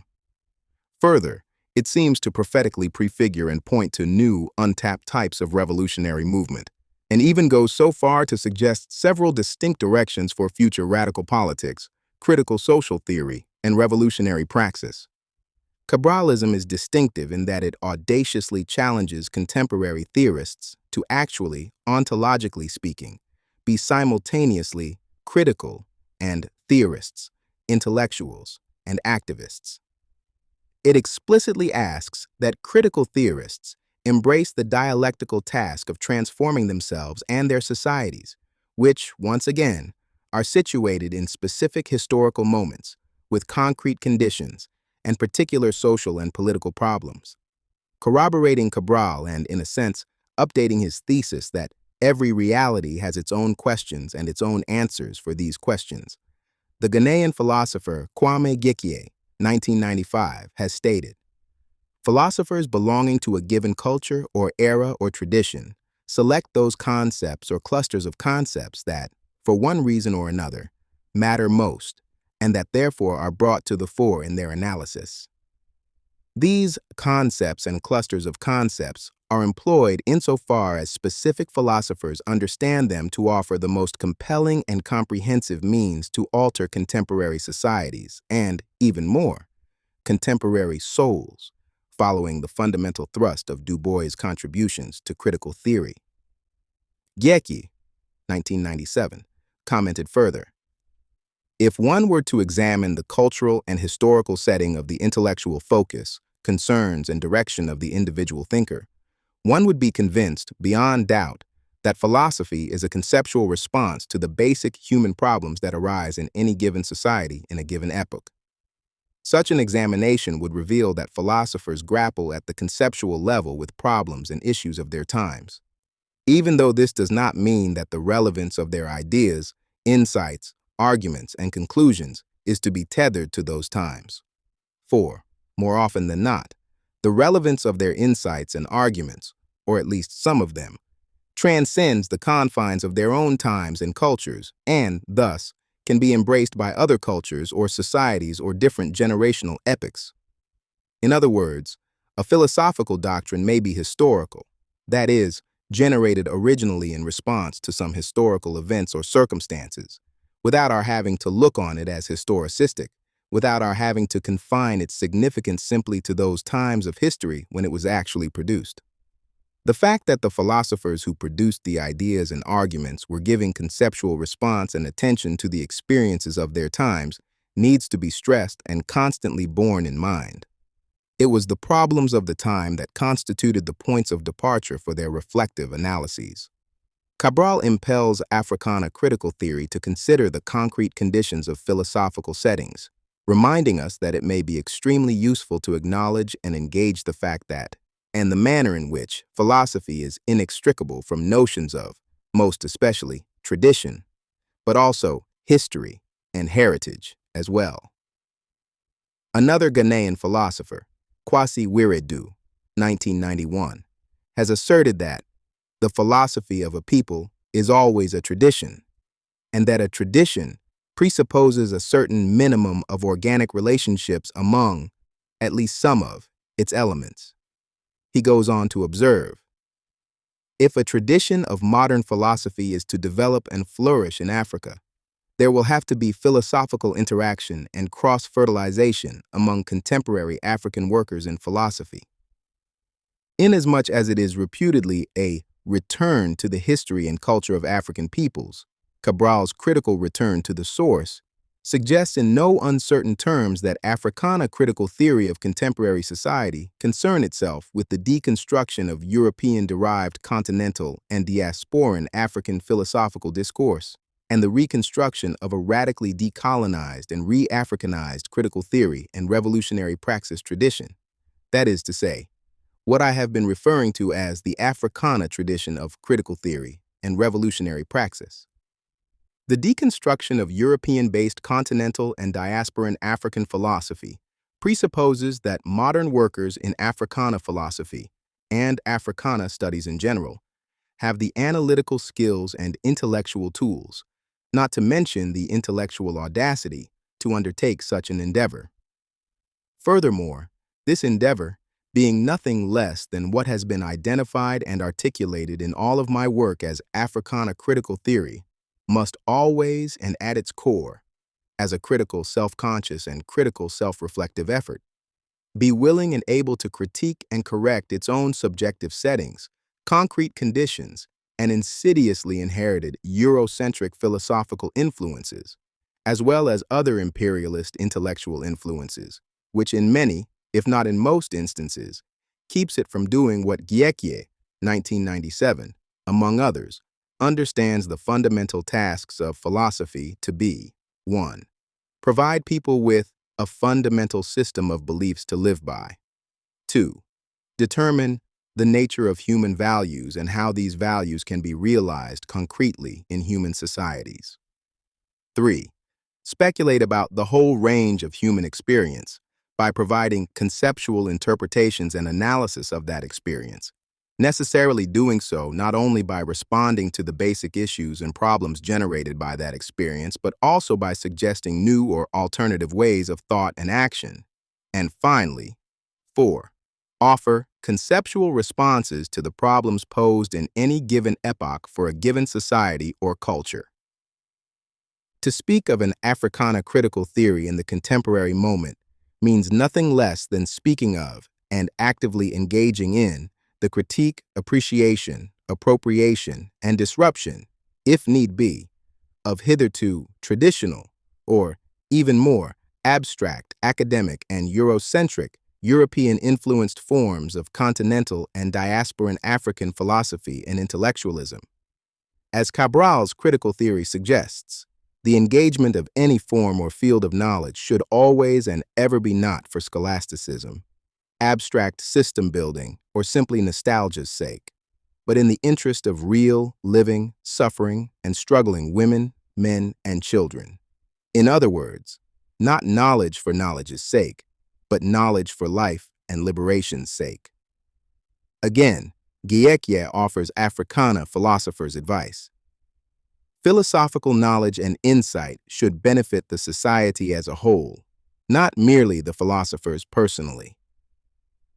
As philosophers of African descent continue to rescue and rediscover, as well as critically engage and reinterpret various philosophical systems and traditions, we must be vigilant, remaining consistently conscious of the fact that no matter which form or field of philosophy we feel compelled to engage, it is our solemn duty, as philosophers, even more as critical theorists of contemporary society, to do so in the spirit of Amílcar Cabral, seeking solutions to the enigmatic issues of our epoch, always and ever willing and able to criticize and offer alternatives and correctives to contemporary crises and conundrums.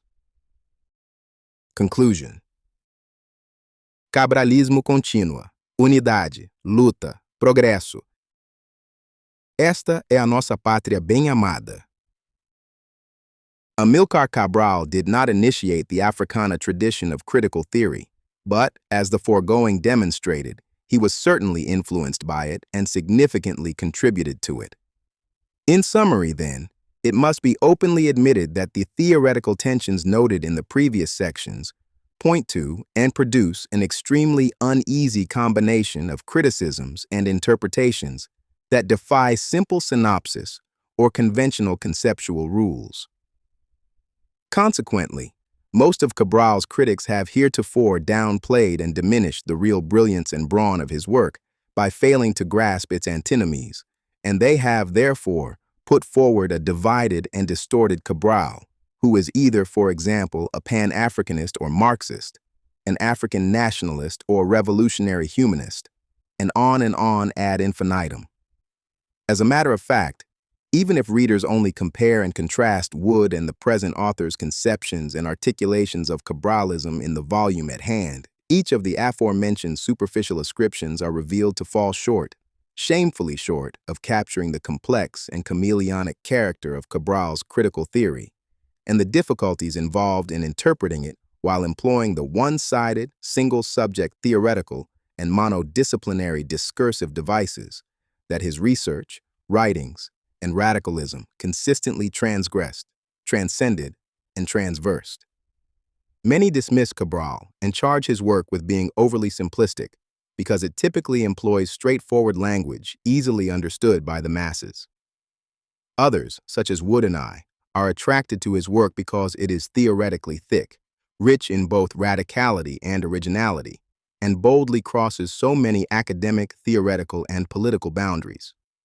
No matter what one's ultimate attitude toward Cabral, I honestly believe that the fact that his thought and texts continue to cause contemporary controversies, and that his ideas have been discussed and debated across the disciplines for more than 5 decades, in some degree points to the multidimensionality and transdisciplinarity of Cabralism, which offers enigmatic insights for everyone either to embrace enthusiastically or demur definitively. Hence, the dialectic of attraction and repulsion in Cabral's studies can partly be attributed to the ambiguities inherent in his, admittedly sprawling thought, and the monodisciplinary anxieties of many of the interpreters and misinterpreters of his work. If indeed this is the case, then several previous studies of his thought are seriously flawed because they have sought to grasp and grapple with Cabral's oeuvre using monodisciplinary instead of multidisciplinary methods and models. Whatever the deficiencies of his thought and the problems with his approaches to critical issues confronting African and other oppressed people, as any serious reader of Resistance and Decolonization will discover, Cabral forces his readers to think deeply, to criticize thoroughly, and to move beyond the imperialist impulses of the established order. Many critics have made solid criticisms of various aspects of Cabral's thought, but, when analyzed objectively, his life work and insurgent intellectual legacy are impressive and awe-inspiring, as is his loyalty to the most radical politics and revolutionary praxis in Africana and world history. His impact and influence have been widespread, not only cutting across academic disciplines, but setting aglow several radical political programs and revolutionary social movements. Where some theorists dogmatically hold views simply because they are fashionable or politically popular, Cabral's work draws from a diverse array of often eclectic and enigmatic sources, and, therefore, offers no closed system or absolute truths. Throughout this introduction, I have desperately attempted to demonstrate that his thought was constantly epistemically open and routinely responsive to changing historical and cultural conditions, especially in Africa and its diaspora. There are several, sometimes stunning transformations in his critical theory that are in most instances attempts to answer conundrums created by changing socio-political, historical, and cultural conditions. In conclusion, then, I would like to suggest that it is the epistemic openness and consistently non-dogmatic radicalism and revolutionary praxis of Cabral's project, the richness and wide range and reach of his ideas, and the absence of any finished system or closed body of clearly defined truths that can be accepted or rejected at ease, which constitute both the contemporary philosophical fascination with and continuing relevance of Amílcar Cabral's radical politics, critical social theory, and revolutionary praxis. Cabral lives and will never die. Cabralism continues. Unity, struggle, progress. This is our beloved homeland. Chapter 2. Imbrications of Coloniality. An Introduction to Cabralist Critical Theory in Relation to Contemporary Struggles, by Dan Wood. To those who view this as being theoretical, we would recall that every practice gives birth to a theory. If it is true that a revolution can fail, even though it is nurtured on perfectly conceived theories, nobody has yet successfully practiced revolution without a revolutionary theory. Amílcar Cabral, Havana 1966. The translated speeches of Amílcar Cabral in the present volume prove fascinating, important, and timely for a variety of reasons. First, they provide insight not only into the thoughts of one of Africa's most profound revolutionaries, but they also offer a unique foray into African anti-colonial politics more generally. The speeches are significant for any study of the histories of Guinea-Bissau and Cape Verde, for concrete critical analyses of African anti-imperialism, and for the study of political and social revolutions in the 20th century. Secondly, Cabral offers a wealth of resources for critical theoretical thinking and praxis. This is not only because he played a leading role in the formation of the PAIGC, the African Party for the Independence of Guinea and Cape Verde, and the organization of Guinea and Cape Verde's binationalist decolonial revolution, but also because he reflected on this revolutionary process with others at home and around the world. His occupation of so many subject positions, student, diplomat, organic intellectual, poet, agronomist, general secretary, revolutionary, and so forth, gave rise to a critical discourse and praxis that performatively puts into question the limits of white, armchair critical theory. Cabral's directives found in Analysis of a Few Types of Resistance, translated here for the first time, along with The Role of Culture in the Struggle for Independence, afford students and specialists of African politics, advocates of contemporary anti-racist struggles, and anti-imperialist activists with the critical thoughts of a revolutionary who perspicaciously understood and successfully directed a mass political program around such issues. Since a number of masterful histories and analyses of decolonization in Guinea-Bissau and Cape Verde already exist, I will instead briefly locate both of these texts historically and politically, and then take up a variety of critical theoretical themes that can be gleaned from Cabral's thought, but that have not received sufficient attention. Specifically, I bring into relief Cabral's configuration of history, his critique of religion, and his environmental concerns as only three avenues for understanding and further developing anti-colonial theory. But the translated texts in this volume suggest alternative possibilities for reinventing critical theory not touched on in this introduction. The reflections below will be necessarily brief and experimental, but I introduce Cabral's thought this way, whether to students, specialists, or activists, with the intuition that the polyphony of these works can open onto wider audiences and thereby encourage further attempts to rethink contemporary Africana critical theory and praxis. Historically situating analysis of a few types of resistance and the role of culture in the struggle for independence. Cabral delivered the directives collected in Analysis of a Few Types of Resistance in November 1969, a little over a decade after the Pijiguiti Docks massacre in Bissau. On the 2nd and 3rd of August 1959, workers went on strike over wages, and in retaliation, the Portuguese colonial police killed at least 50 people and wounded even more. The massacre marked the initial shift in PAIGC strategy away from peaceful protest and union organization to a vanguardist mobilization of the peasant masses, with recently decolonized Conakry to the south as their primary hub. While the persuasion and mobilization of various ethnic groups in Guinea's interior proved to be a substantial challenge, by late 1962 to 63, rural peasants, especially the Balantas, began to join the PAIGC in large numbers. By January 1963, the PAIGC had acquired a sufficient number of supporters, arms, and training to form the first guerrilla units in rural Guinea. The first 6 years into the PAIGC's armed binationalist, anti-imperialist, and revolutionary struggle against Portuguese colonialism in Guinea were years of trial and error, successes and failures, and discoveries of unanticipated strengths and weaknesses.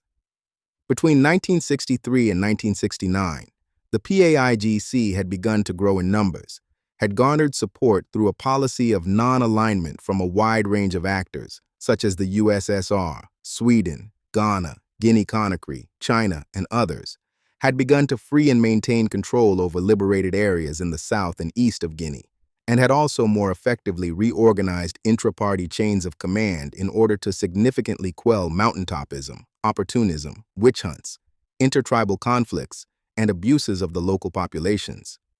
But as Cabral himself frequently points out, no struggle exists without concomitant failure. Losses, setbacks, and mishaps are simply part of what it means for something to be considered a struggle.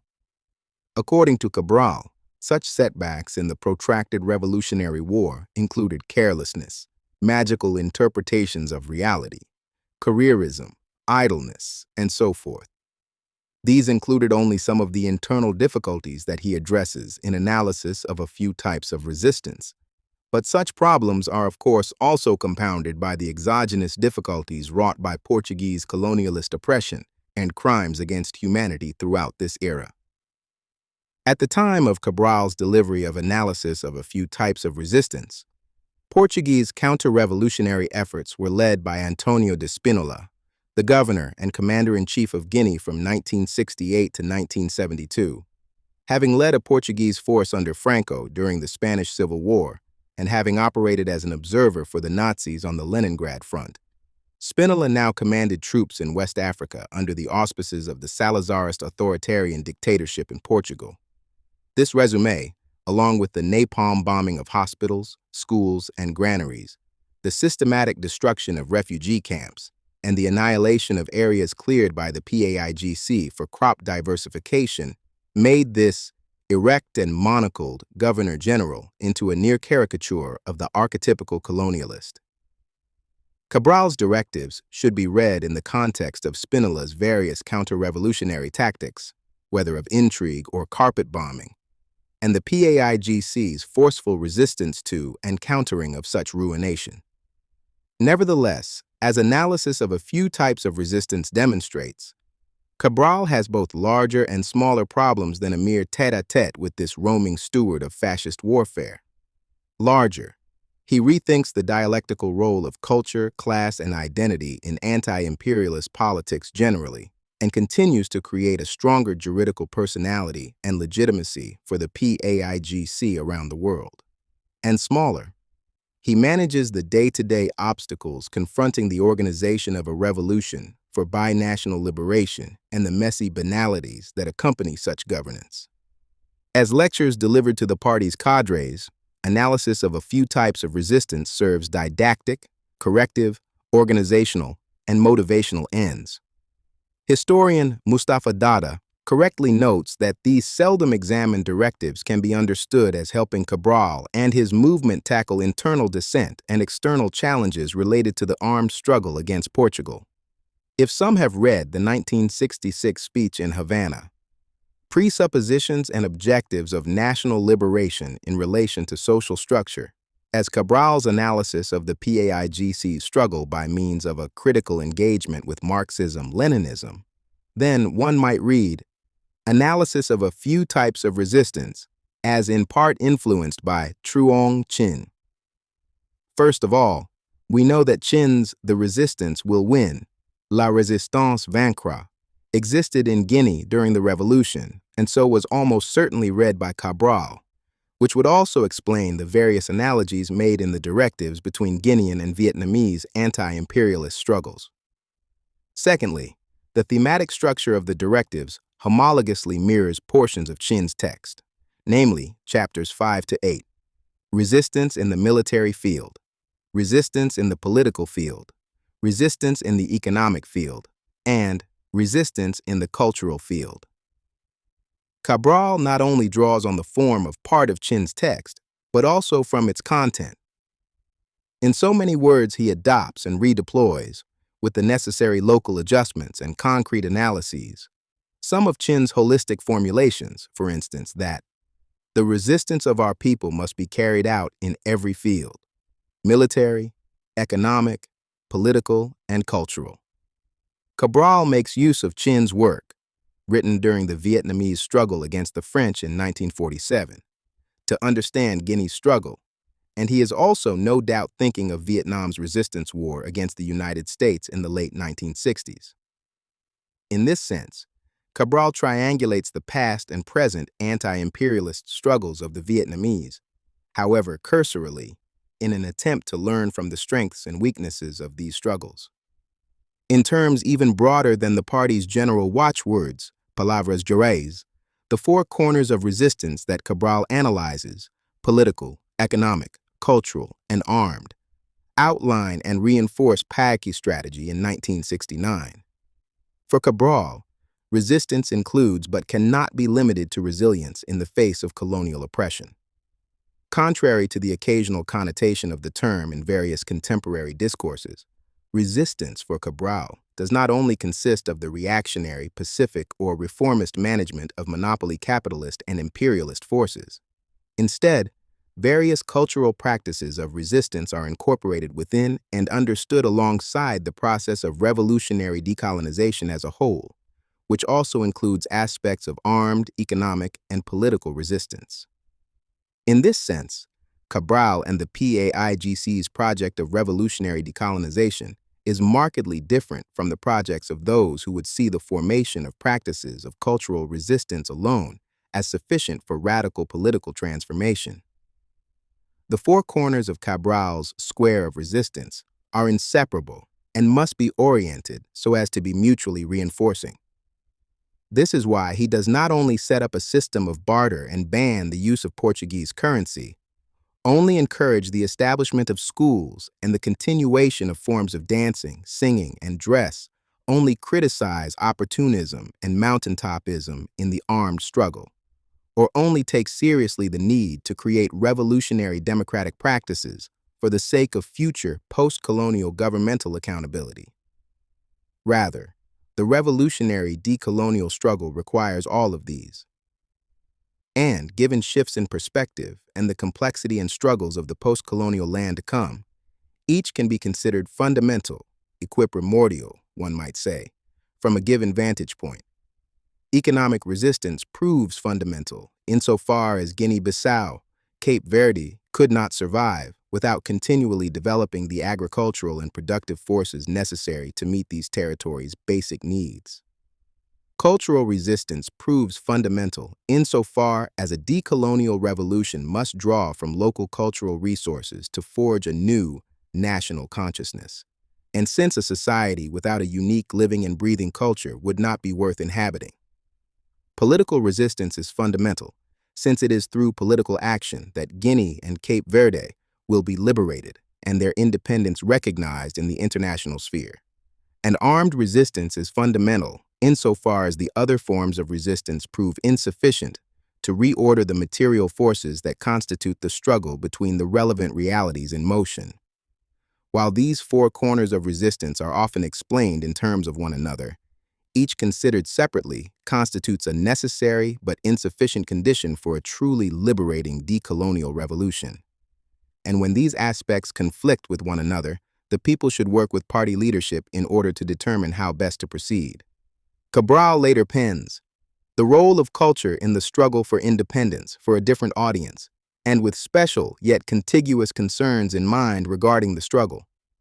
The text was written for a UNESCO meeting of experts on the notions of race, identity, and dignity, Paris, 3rd to 7th July, 1972, and delivered in absentia.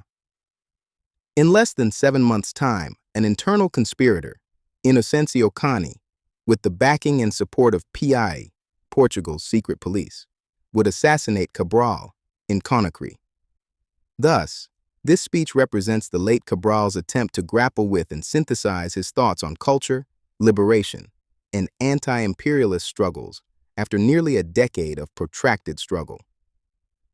While he intentionally chose to speak simply, clearly, and directly to the illiterate peasant backbone of the local struggle, Cabral's speeches often analyze and generalize larger issues from out of Guinea and Cape Verde's concrete realities. In this way, a comparison of the two texts of this volume brings to the fore this revolutionary's ability to both address the concrete concerns of the struggle on the ground and also to reflectively translate these political concerns for an international audience. Cabral packs quite a number of profound theses into this relatively short piece. To begin, he argues that the adequate grassroots study and comprehension of a culture's effect on and role within revolutionary social change is an epistemic accomplishment of such struggles themselves. Local struggles achieved the articulation of this epistemic linkage between culture and anti-imperialist politics from within the anti-colonial context itself. Not only do colonialist empirical and social sciences fail to understand such real economic and socio-political processes, but even many diasporic elites and petit bourgeois intellectuals misunderstand the role of culture in the struggle for independence. Cabral argues that local cultures do not undergo a sudden renaissance or performative anachronistic leap back to a pristine origin during decolonization. Even if this cultural return were possible, as only one element of the four corners of the square of resistance, attempts at such a return would prove politically inept. He writes, "A return to one's origins is not, nor can it be, in itself, an act of struggle against foreign domination, colonial and/or racist, nor does it necessarily mean a return to traditions. Instead, cultures adapt and persist over time despite colonialist oppression and enforced stagnation, and colonized cultures have been a constant source of more or less adequate resistance to this domination. The desire by some petit bourgeois elites to return to some original cultural source only marks, at best, a first negative moment in the dialectic of revolutionary mobilization. And this first negation proves insufficient insofar as it fails to break with and surpass the underlying contradiction of colonialism. This contradiction consists, on one hand, of the white supremacist preservation of autochthonous identities in order to racially divide the rulers from the ruled, and, on the other hand, of the destruction of these same autochthonous identities, social structures, and cultures in order to accumulate raw materials and surplus value. Any form of anti-colonial politics that does not set for itself the overcoming of this basic contradiction leaves it intact, with all of its constitutive and exploitative policies, presuppositions, self-justifications, and delusions.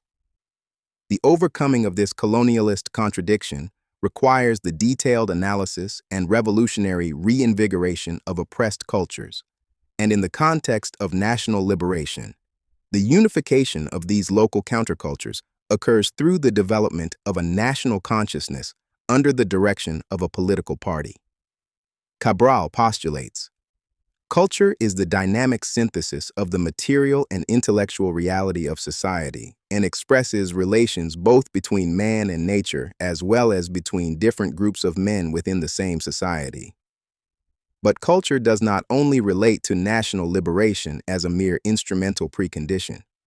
Culture contributes essentially to the liberation struggle, yet the liberation struggle is not only a cultural fact but a factor of culture as well. This means that there exists a reciprocal and non-linear relation between culture and revolution. Cultures must be understood and organized to effectively orient revolutions. Yet revolutions themselves alter the dynamic syntheses of material and intellectual realities as expressed by relations between societal groups and nature. This is why one should not be surprised at the porosity of Cabral's notions of armed and cultural resistance as expressed in analysis of a few types of resistance. Armed resistance and cultural resistance are fluid categories precisely because they reflect the plasticity of these social realities. To take up arms is also a form of cultural resistance, a cultural expression.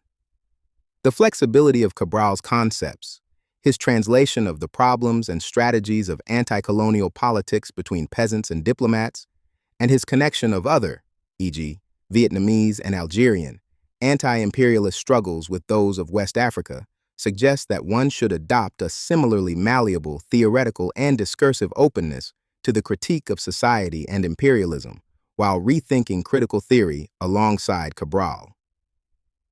As Basil Davidson wrote while traveling through Guinea with Cabral, avoiding the NATO-sponsored napalm bombs of Portuguese counter-revolutionary aeropolitics, but there are also certain ways in which Guinea may be more than interesting in itself, may be microcosmic in meaning, a paradigm of the African situation in the late 1960s, a place not only worth observing for itself, but also worth learning from.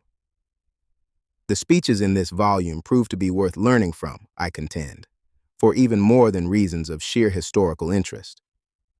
Each text can be reflected upon for the sake of reimagining critical theory outside of the canonical borders by which it often delimits its own terrain. To this end, in the next sections, I briefly consider a number of ways in which Cabral assists us in rethinking one critical genealogy and the dismantling of colonial regimes of historical representation, 2, the critique of religion in anti-colonial politics, and 3, revolutionary anti-colonial missiology. After this, I will offer suggestions for ways to understand how these facets of Cabralist critical theory overlap with 21st century anti-imperialist political concerns. Critical genealogy and the dismantling of colonial regimes of historical representation. In analysis of a few types of resistance, Cabral configures a critical genealogy of Guinea and Cape Verde's struggle for liberation. This critical genealogy includes historical material explanations of Portuguese exploration, the beginning and end of the transatlantic slave trade, the historical relation of the PAIGC's struggle to those of other nations, and so forth. But the affirmative aspect of Cabral's account of the anti-colonial struggle diverges both from some versions of Marxist-Leninist historical materialism as well as conservative colonial histories of public right. Let us first consider his critical engagement with Marxism-Leninism, which, theoretically speaking, opens up a space to reconfigure local histories in alternative anti-imperialist directions.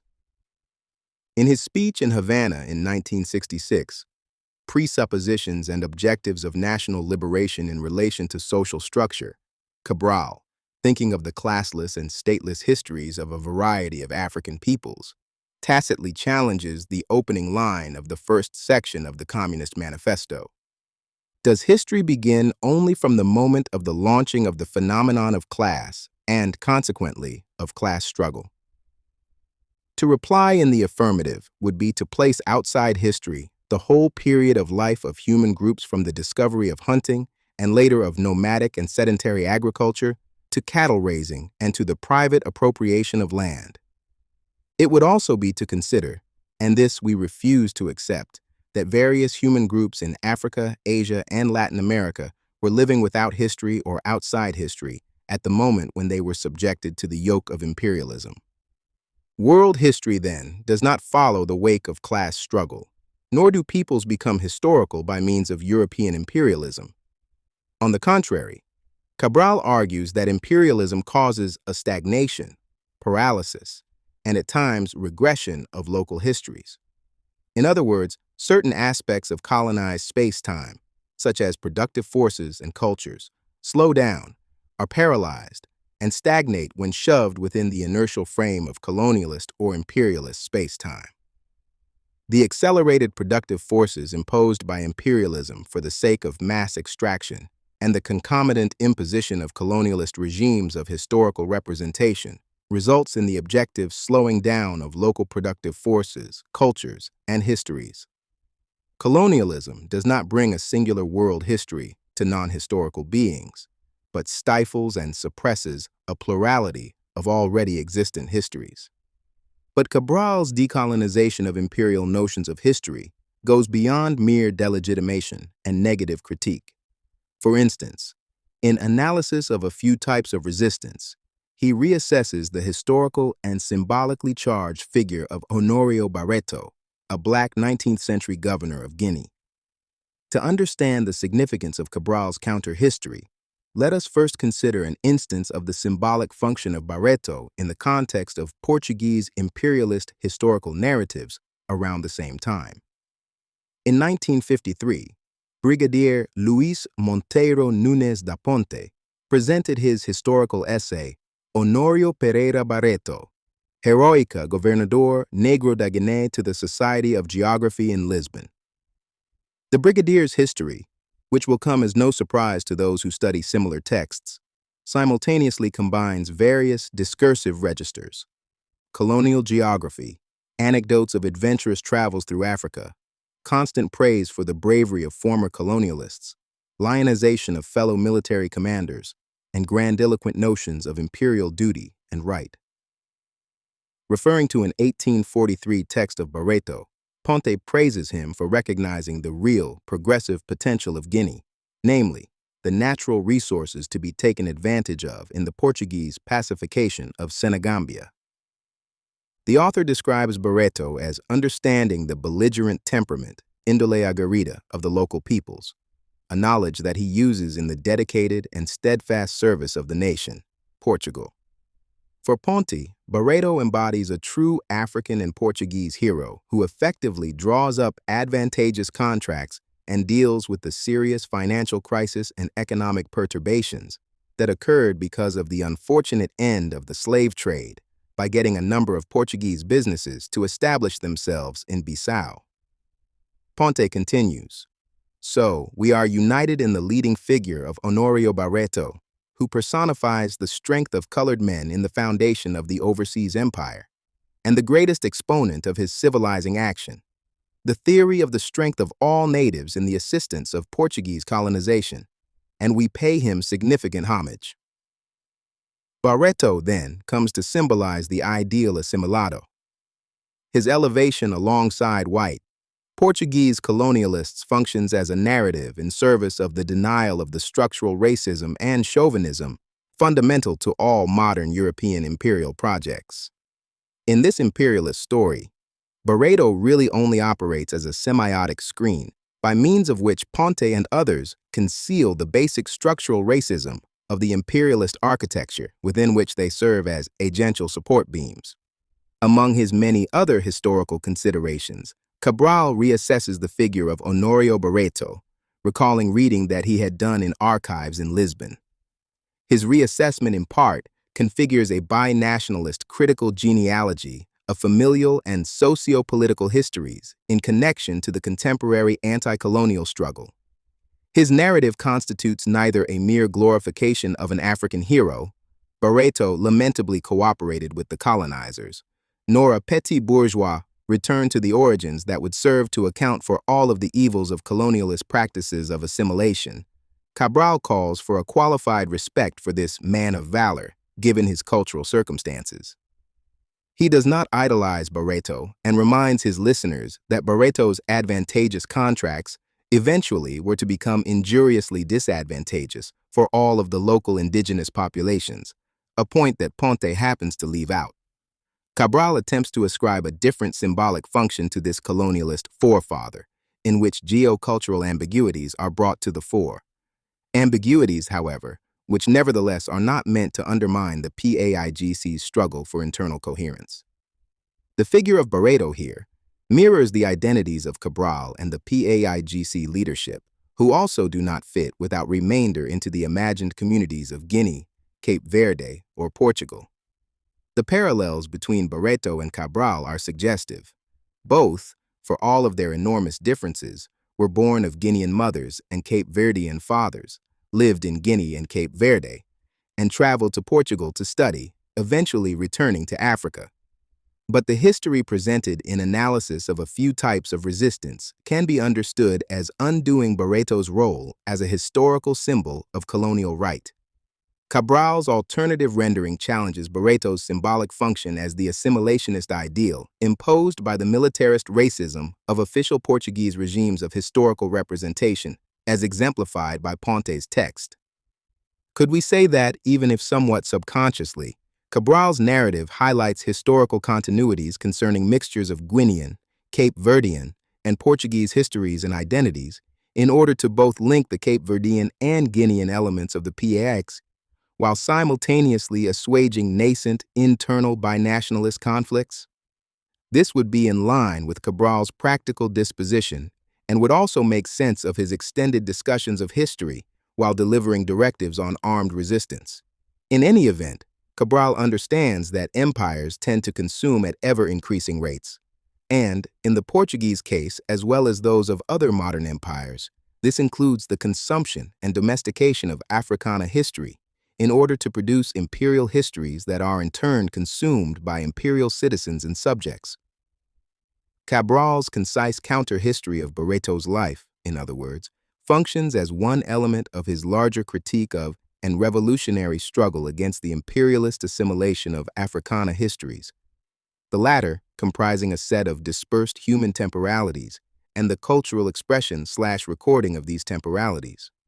While he retains a broad sense of the historical material forces at work in the histories of imperialism and anti-imperialism, Cabral's rejection of Eurocentric diffusionism and the proprietary claims that accompany such histories, whether of the left or right, intimate a way in which history and anti-colonial politics might successfully overlap.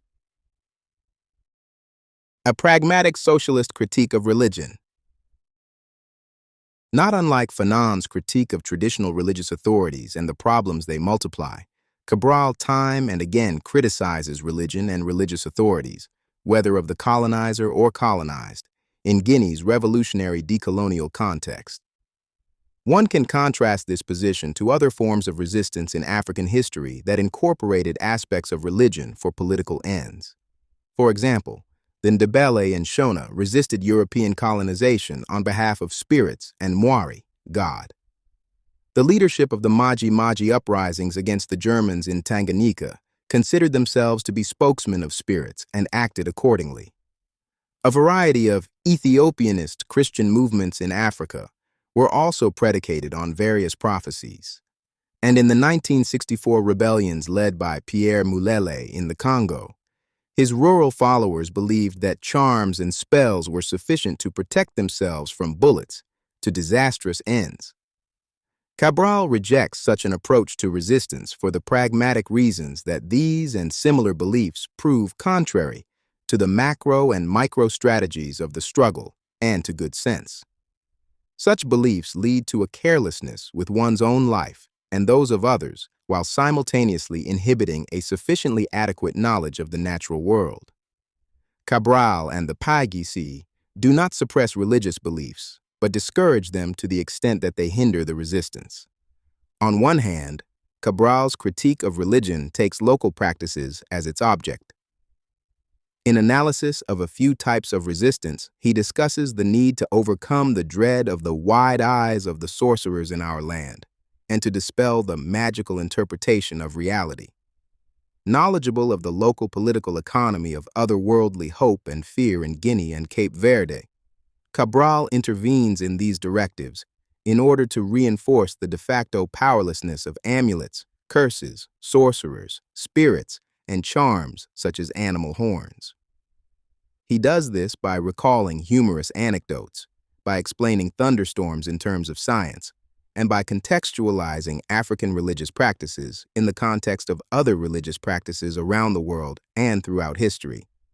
Cabral advances such explanations in order both to counteract religious leaders' claims to legitimate political authority, which often conflict with that of the PAIGC and the well-being of the populace, and also to encourage the study of modern science for democratically self-determined and developmental purposes after independence. The directives collected in this volume demonstrate Cabral's mounting frustration in regard to these matters. Animal horns don't do anything. But as much as I yell today, no one hears me, I don't believe you all. That's why I'm not going to go to the trouble of fighting you on this. At the end of the day, he attempts to deal with these micro-struggles pedagogically and through persuasion rather than via hard power. On the other hand, Cabral's critique of religion has Portuguese colonial Catholicism as its object. Portuguese colonialists, as was common among other European colonial powers, attempted to convert local peoples through a host of evangelizing tactics and techniques. While discussing material to be taught in local schools, Cabral recalls, "At school in my time, they taught the birth of Jesus Christ, that the Virgin Mary had a baby while remaining a virgin, and I even respected that, and even seemed to understand it in that time. They taught the miracle of the Ascension in the books espoused at that time, miracles like the miracle of roses and whatnot. If in that time they taught miracles to children, why can we not teach our land's greatest miracle, that men and women reunited to mobilize our people for struggle, to put an end to suffering, to misery, to wretchedness, to blows, kicks, forced labor, etc.? Who isn't capable of understanding that? Any little kid is capable of understanding that." Here Cabral criticizes Portuguese colonial Catholicism as equally inimical to overcoming magical interpretations of reality. Within this context, he uses the term miracle in order to pivot between past forms of colonial ideological pedagogy and the new forms of education being instituted in Guinea's forests, arguing for the need for Guineans and Cape Verdeans to teach one another about the history of the PAIGC and about the basics of the natural sciences. Such instruction, in turn, forms part of a larger project of overcoming inferiority and superiority complexes in the colonial political economy of effective life. Cabral, then, should not be understood as advocating a crude scientific socialism, if by this one understands the application of Marxist theory as a universal science to African realities combined with bans on religious expression. Rather, he articulates a revolutionary socialism that encourages taking the natural and social sciences seriously in order to understand the complexities of reality, to promote material and intellectual progression, and to provide for the population's needs after independence.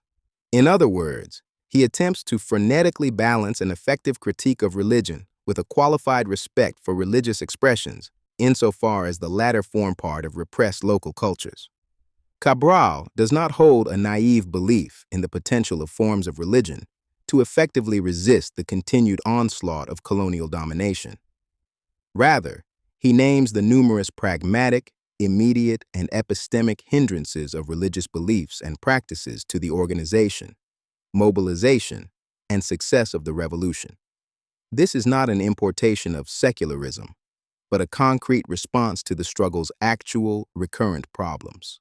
His on-the-ground world historical contextualization and critique of the colonizing and colonized magical interpretations of reality provides examples of the real pitfalls of spiritual worldviews. One might contrast this to more romantic assessments of resistance in various other critical theories, whether concerning political spirituality, liberation theology, or considerations of divine beings as agents within colonial, anti-colonial histories. Analysis of a few types of resistance challenges the status quo of certain cultural and post-colonial studies, insofar as it rejects these latter alternatives as viable or formidable means of effective and long-term political transformation and decolonization. In this way, Cabral's work can be read as in part rehabilitating a pragmatic socialist critique of religion in the context of 20th century anti-colonial politics, and the breadth of his critique evinces one of critical theory's basic working assumptions. There is nothing so sacrosanct that it avoids critical evaluation and possibly even outright contestation. No master, no God, no tradition. The efficacy of Cabral's revolutionary practice, Guinea and Cape Verde are in fact liberated after centuries of Portuguese misrule, challenges those who study anti-colonial politics, decolonization, coloniality, and post-colonialism to question the practicality and reliability of romantic and/or theological visions of social, political, and economic transformation. Revolutionary anti-colonial mesology. In his agronomic article, Acerca da Utilização da Terra na África Negra, Cabral finds it necessary to explain the historical political factors of colonialism in Africa in order to grasp and contextualize its agricultural challenges. In sync with his other writings on culture, he argues that European colonialism introduced an economy of extraction into the agricultural practices of Africa with unsustainable, destructive effects. This imposition, which did not completely do away with the itinerant cultivation of the land, introduced novel contradictions and new needs in an unfamiliar environment where Europeans failed to attend to Africa's different mesological conditions, sem atender a diferença das condições mesológicas.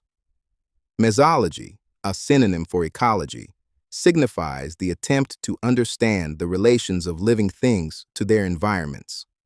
The term, however, also at one time meant the study of ways of attaining happiness. Etymologically, mesology refers to a discourse concerning mediality and the betweenness of things, and its historical double signification in regard to ecological and eudaimonic matters helps to best characterize Cabral's political thought. The peoples of Guinea and Cape Verde found themselves amidst situations of colonial oppression, in the middle of certain dire ecological circumstances, and suffering because of these contrived and alienating contexts. Cabral responds to each of these aspects of colonialism, and one can group the facets of his anti-colonial political project under the concept of mesology in its multiple senses. 1. His praxis involves the decolonization of adverse environmental conditions imposed on various forms of human and non-human life.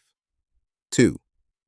His thought always attempts to understand and situate realities as these exist in relations of resistance between one another in the middle of larger milieus. And 3.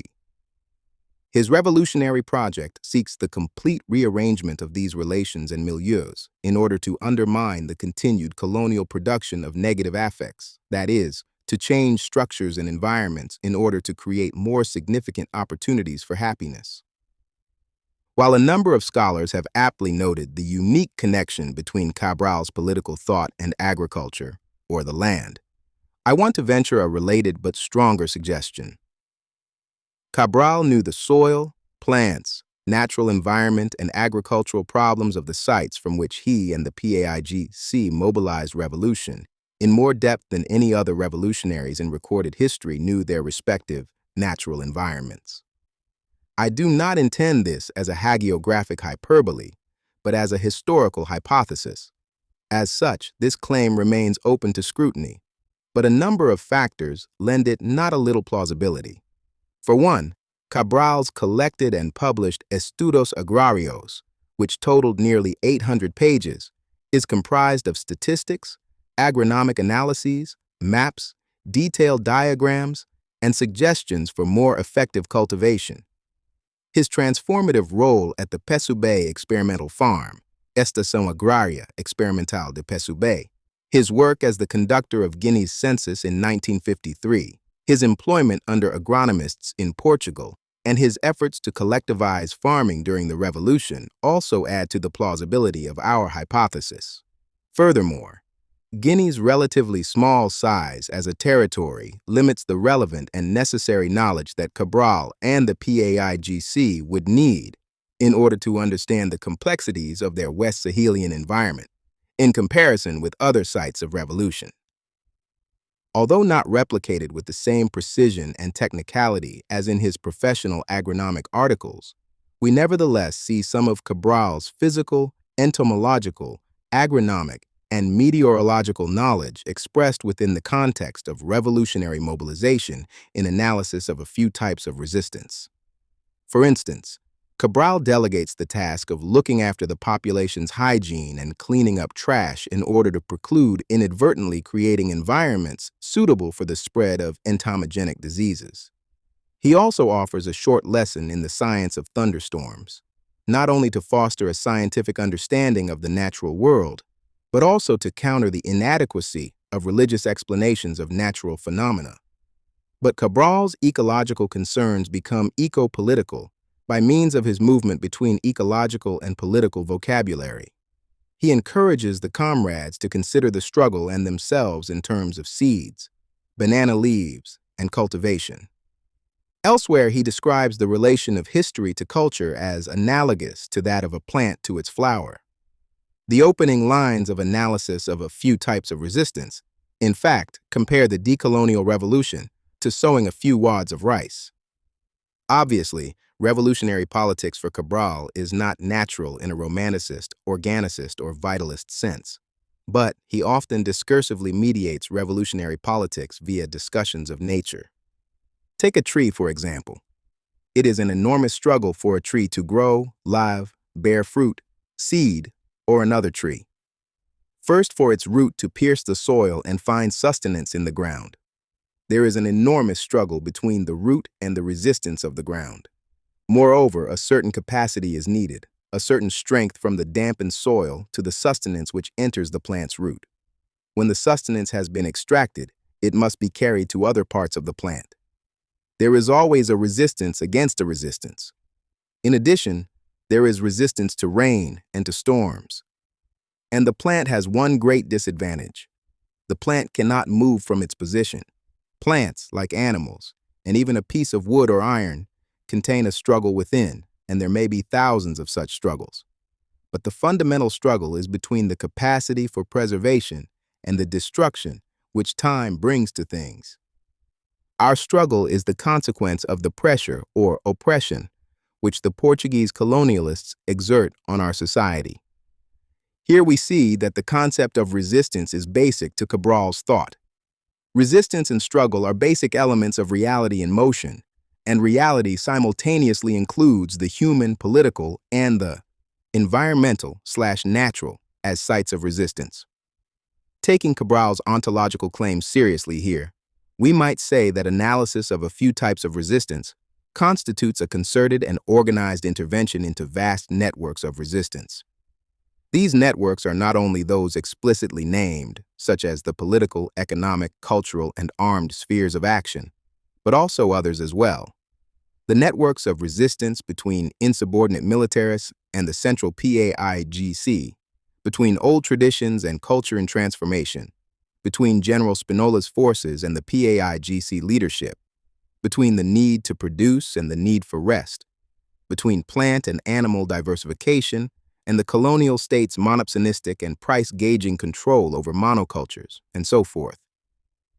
These and other tensions form part of the thousands of natural and revolutionary political struggles, the multiple intersections of resistances, that Cabral attempts to address and give form to in the speeches under consideration. To analyze a few types of resistance, then, amounts to bringing into language, for the sake of action, revolution, and struggle, a few aspects of natural and political realities in tension. So Cabral not only extends struggle beyond the confines of class, while recognizing the great importance of class struggles as well, to include horizontally organized groups such as the Balantas, but he also extends the concept of struggle to the realm of nature, the earth, and the environment. The land must really be liberated. Rethinking Cabralist critical theory and praxis in relation to 21st century struggles. Politically speaking, Cabral's critical discourse and praxis challenge us to reflect on possibilities for anti-imperialist politics in the 21st century. The new linkages of racism, monopoly, financial capitalism, and imperialism, whether, to name only a few, in regard to Monsanto's biopiratic forms of expropriation, the Chilean state's utilization of Mapuche lands, or the United States' endless, domestic and foreign, militaristic policing of racialized populations and spaces, render Cabral's analyses of similar dynamics all the more relevant for contemporary struggles. While we do not live in his time, many of the same social, historical, cultural, economic, and institutional structures and norms against which he was fighting have merely shifted, sedimented, and/or intensified, thereby giving rise to new formations and producing effects that can be grasped through historical contextualization and comparison. While there is not sufficient space here to provide a characterization of contemporary imperialism and neocolonialism, there exists a growing body of literature that persuasively, albeit diversely, argues that these concerns have in no way disappeared. In order to suggest ways in which Cabral's work pertains to contemporary issues, we can take the three brief analyses of his critiques of colonial regimes of historical representation, religion, and imperial eco-politics as intimations of general sites of contradiction. This allows for the following translation of his anti-imperialism in relation to contemporary imperialism. 1. Imperial powers continue to attempt to write objective histories of public right while stifling and suppressing colonized histories, both really and in terms of people's representations of the past. 2. The magical interpretations of reality that motivate unilateral and transnational interventions through discourses of peace and security often stoke violent conflict and general insecurity.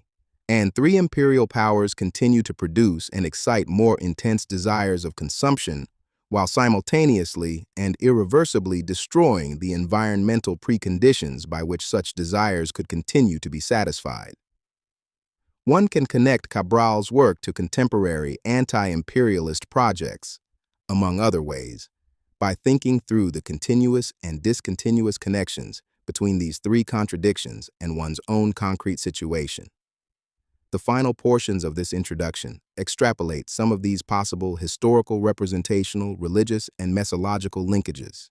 Cabral's counter-genealogies and critical theory of history, as one finds in his rethinking of the figure of Honorio Barreto, challenge practices within history, historiography, and the philosophy of history that are alive and well.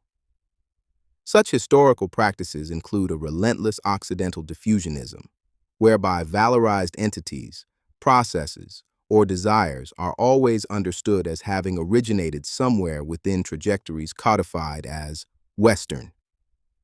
Cabral not only brings into relief the many absurdities and contradictions that accompany such presuppositions, such as those that motivate and support Ponte's narrative, but he also provides an example of what grassroots, historical material reconfiguration might look like, and his denial that imperialists possess or serve as the only conduits of world history allows a plurality of world histories to legitimately articulate themselves.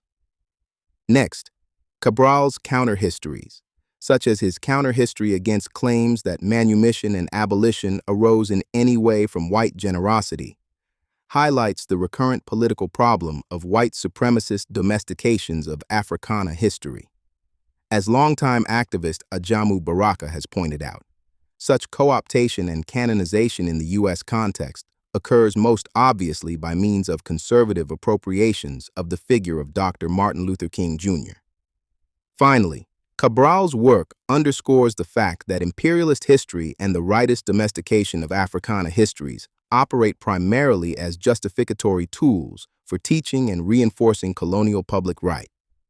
Ponte's history of Barreto, for instance, is as much an account of selected details of this governor's life as a politico-semiotic performance that justifies the continued existence of Portugal's overseas territories, civilizing mission, evangelization strategies, and pacification efforts at the dawn of Africa's push toward decolonization.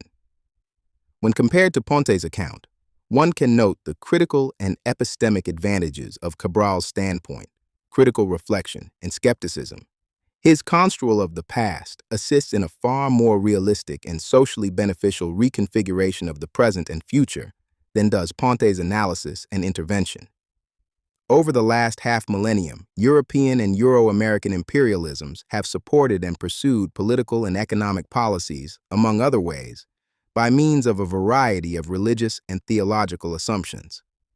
For this reason, it is no accident that Ponte reminds his audience in Lisbon that he and the other members of the Portuguese military attended Mass in Guinea, and that Barreto graciously helped to establish a Catholic church for the local savages.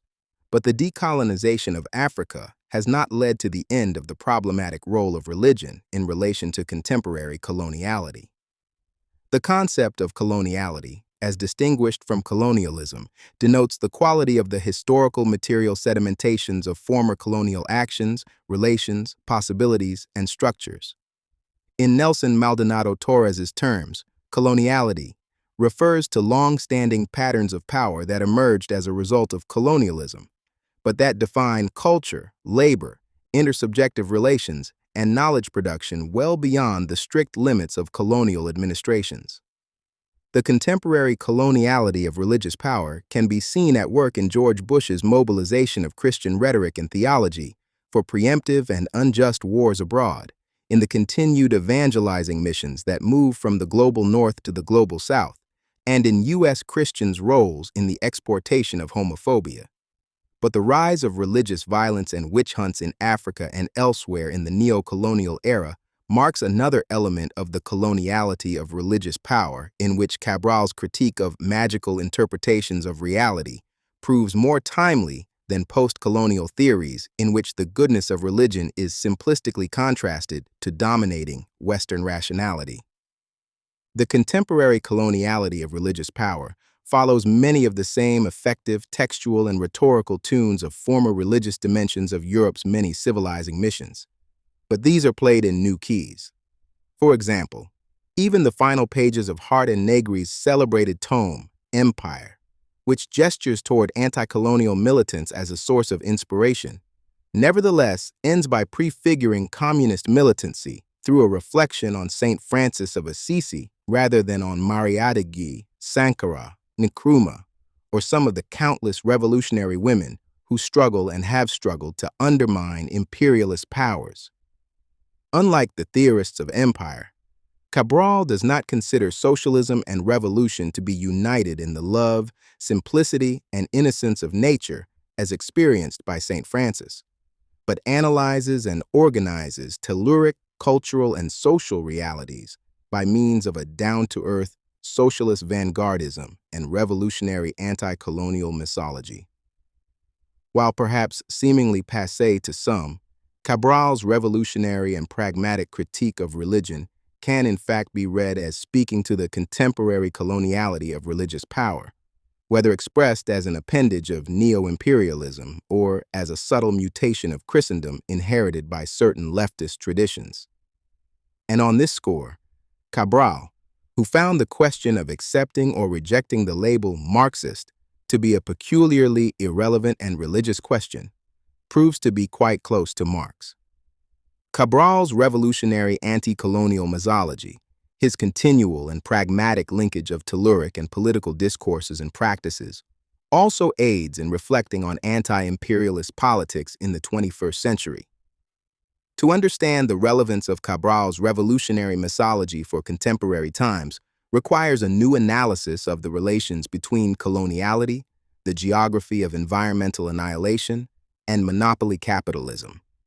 For example, Portuguese colonial administrations in Guinea extracted enormous amounts of raw materials, established monocultures, and systematically destroyed crops and livestock during the era of decolonization, meeting and giving rise to new metropolitan affects of consumption.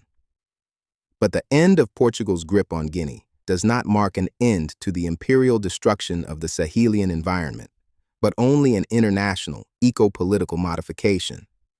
In numerous contexts, the United States assumes former imperial roles in its rise as a global power after the Second Great Inter-Imperialist War. This inadvertent geopolitical baton passing accompanies certain linguistic, spatial, and ideological shifts in imperialist international relations, but an underlying linkage between coloniality and environmental destruction remains intact. For example, by 1950, the United States was responsible for 59% of global CO2 emissions, and today remains by far the largest contributor in terms of all-time CO2 emissions.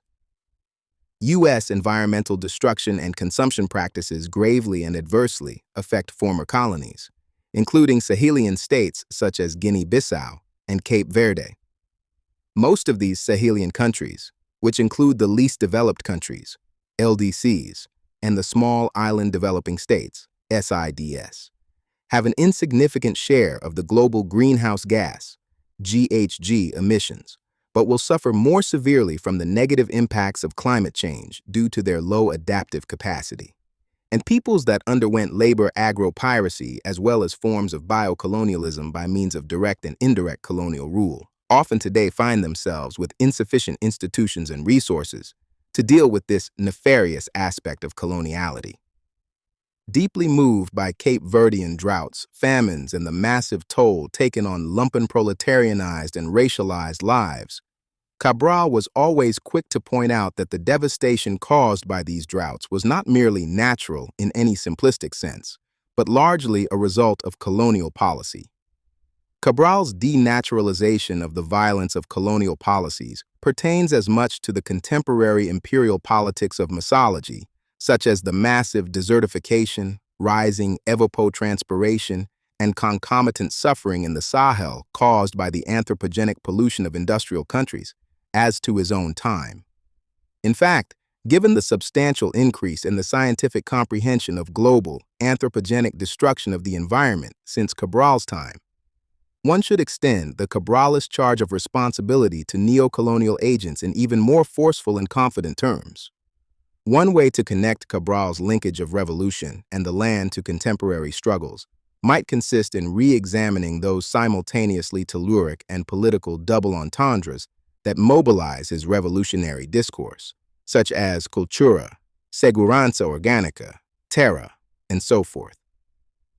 If we want to translate aspects of past struggles for contemporary concerns, as Cabral himself does time and again, we might heed Eduardo Viveiros de Castro's insight. To translate is to take up residence in the space of equivocation, not for the purpose of canceling it, that would suppose that it never really existed, but in order to valorize and activate it, to open and expand the space imagined not to exist between the conceptual languages in contact, a space in fact hidden by equivocation. In Cabral's discourse, there is a clear cross-pollination between revolutionary struggle and the natural environment. Cultura, segurança orgânica, and terra all interrelate by means of their terrene and political meanings. For instance, to cultivate resistance does not harbor a solely poetic meaning for the politics of a predominantly rural and agricultural society. And if culture is the flower of history, then it is revolutionary segurança orgânica that further cultivates the soil, roots, and stem of this flower. Furthermore, Cabral's terrestrial axiology does not only concern the land in its juridical, territorial, and nationalist senses, but also foregrounds agriculture, geography, and the environment. Perhaps we might let Cabral's double entendres speak to us in light of Castro's post-structuralist, decolonial anthropology, but in continuity with the revolutionary axiology that Cabral himself sets forth. 1. Consciência. Cognition should always be linked to conscience. 2. Segurança orgânica. Organizational unity and proactive self-defense from below should not overlook organic, environmental matters of primary importance to the extent possible. 3. Cultura. One cannot separate social practices and systems of conventions from ecosystems, and the reciprocal interaction between the social and the ecosystemic yield future goods or ills to be harvested. 4. Terra. The political reclamation of land by deracinated, occupied, or stateless peoples should not overlook humanity's material dependence upon humus, ground, and earth. And 5. Exploração. Some forms of exploration would be better described as, in fact, types of exploitation. However, one might read or critically appropriate Cabral's double entendre to understand variously interwoven aspects of coloniality, anti-imperialism, and revolutionary ecopolitics. His thesis on the insufficiency of attempts to return to pre-colonial or pre-technological origins suggests the adoption of pragmatic revolutionary means over reformist or idyllic ones. Cabral's attempt to decolonize the constitutive rules, patterns, and norms of colonialist imperialism makes his critique of forms of historical representation, of magical interpretations of reality, and of colonialist agricultural exploitation, specifically revolutionary.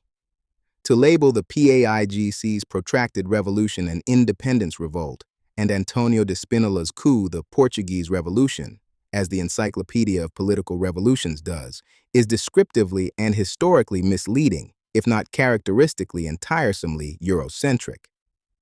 Reformism, revolt, rebellion, or mere instances of individual and reauthorization would not have been considered to suffice as effective options for long-term, substantial social, political, and economic transformation. This is why, early in analysis of a few types of resistance, Cabral says, "Our objective cannot be to go and tend to the governor's palace only to do in our land what the governor would like to do. Instead, the PAIGC's revolutionary political project entailed the organized and sustained effort to decolonize certain rules, such as extortionate Portuguese capitation taxes and lingering colonialist governance via juridical dualism, norms, such as those involving the beating of children and the role of women in society, and patterns, such as effective regularities involving inferiority, superiority, frustration complexes, and literacy rates."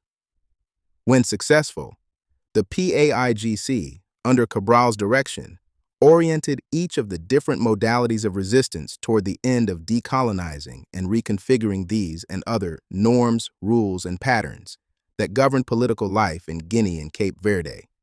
And this collective political action involved the creation of heretofore unseen forms of economic, pedagogical, and agricultural infrastructure, the varied successes and failures of which should be understood against the background of interminable and technologically sophisticated colonialist brutality. But Cabral's revolutionary socialism is first and foremost pragmatic and not utopian, because the PAIGC's revolutionary denormalization, devaluation, and decolonization under his direction did not presume that independence would lead to an end to all rules, norms, and patterns. This is why Cabral wants the people to know that, while there will be taxes and forms of leadership after independence, these sets of rules will be oriented to the local common good and not to colonialist and metropolitan coffers. Because contemporary imperialist domination operates at various complex levels within the capitalist world system, one cannot make simplistic generalizations from Cabral's work to all other contemporary anti-imperialist struggles. Cabral does not offer any panaceas for addressing coloniality, and it would be quite ironic to suggest reading his work uncritically after considering some of the potential contributions of his thought to critical theory. Yet in analysis of a few types of resistance, he was equally aware of the need to avoid the eclipse of pragmatic socialist concerns by grandiose schemes. We've never gone out to the outside world deluded that we were fighting against every capitalist country. We've never done that. We have combated Portuguese colonialism, and that is our task. But this practical delimitation does not prevent one from locating her struggle in terms of Chin and Cabral's notions of political, cultural, economic, and armed resistance. Moreover, Cabral's square of resistance suggests a working conceptual framework for unifying struggles that remains pertinent today, whether in urban food deserts or UAV patrol deserts.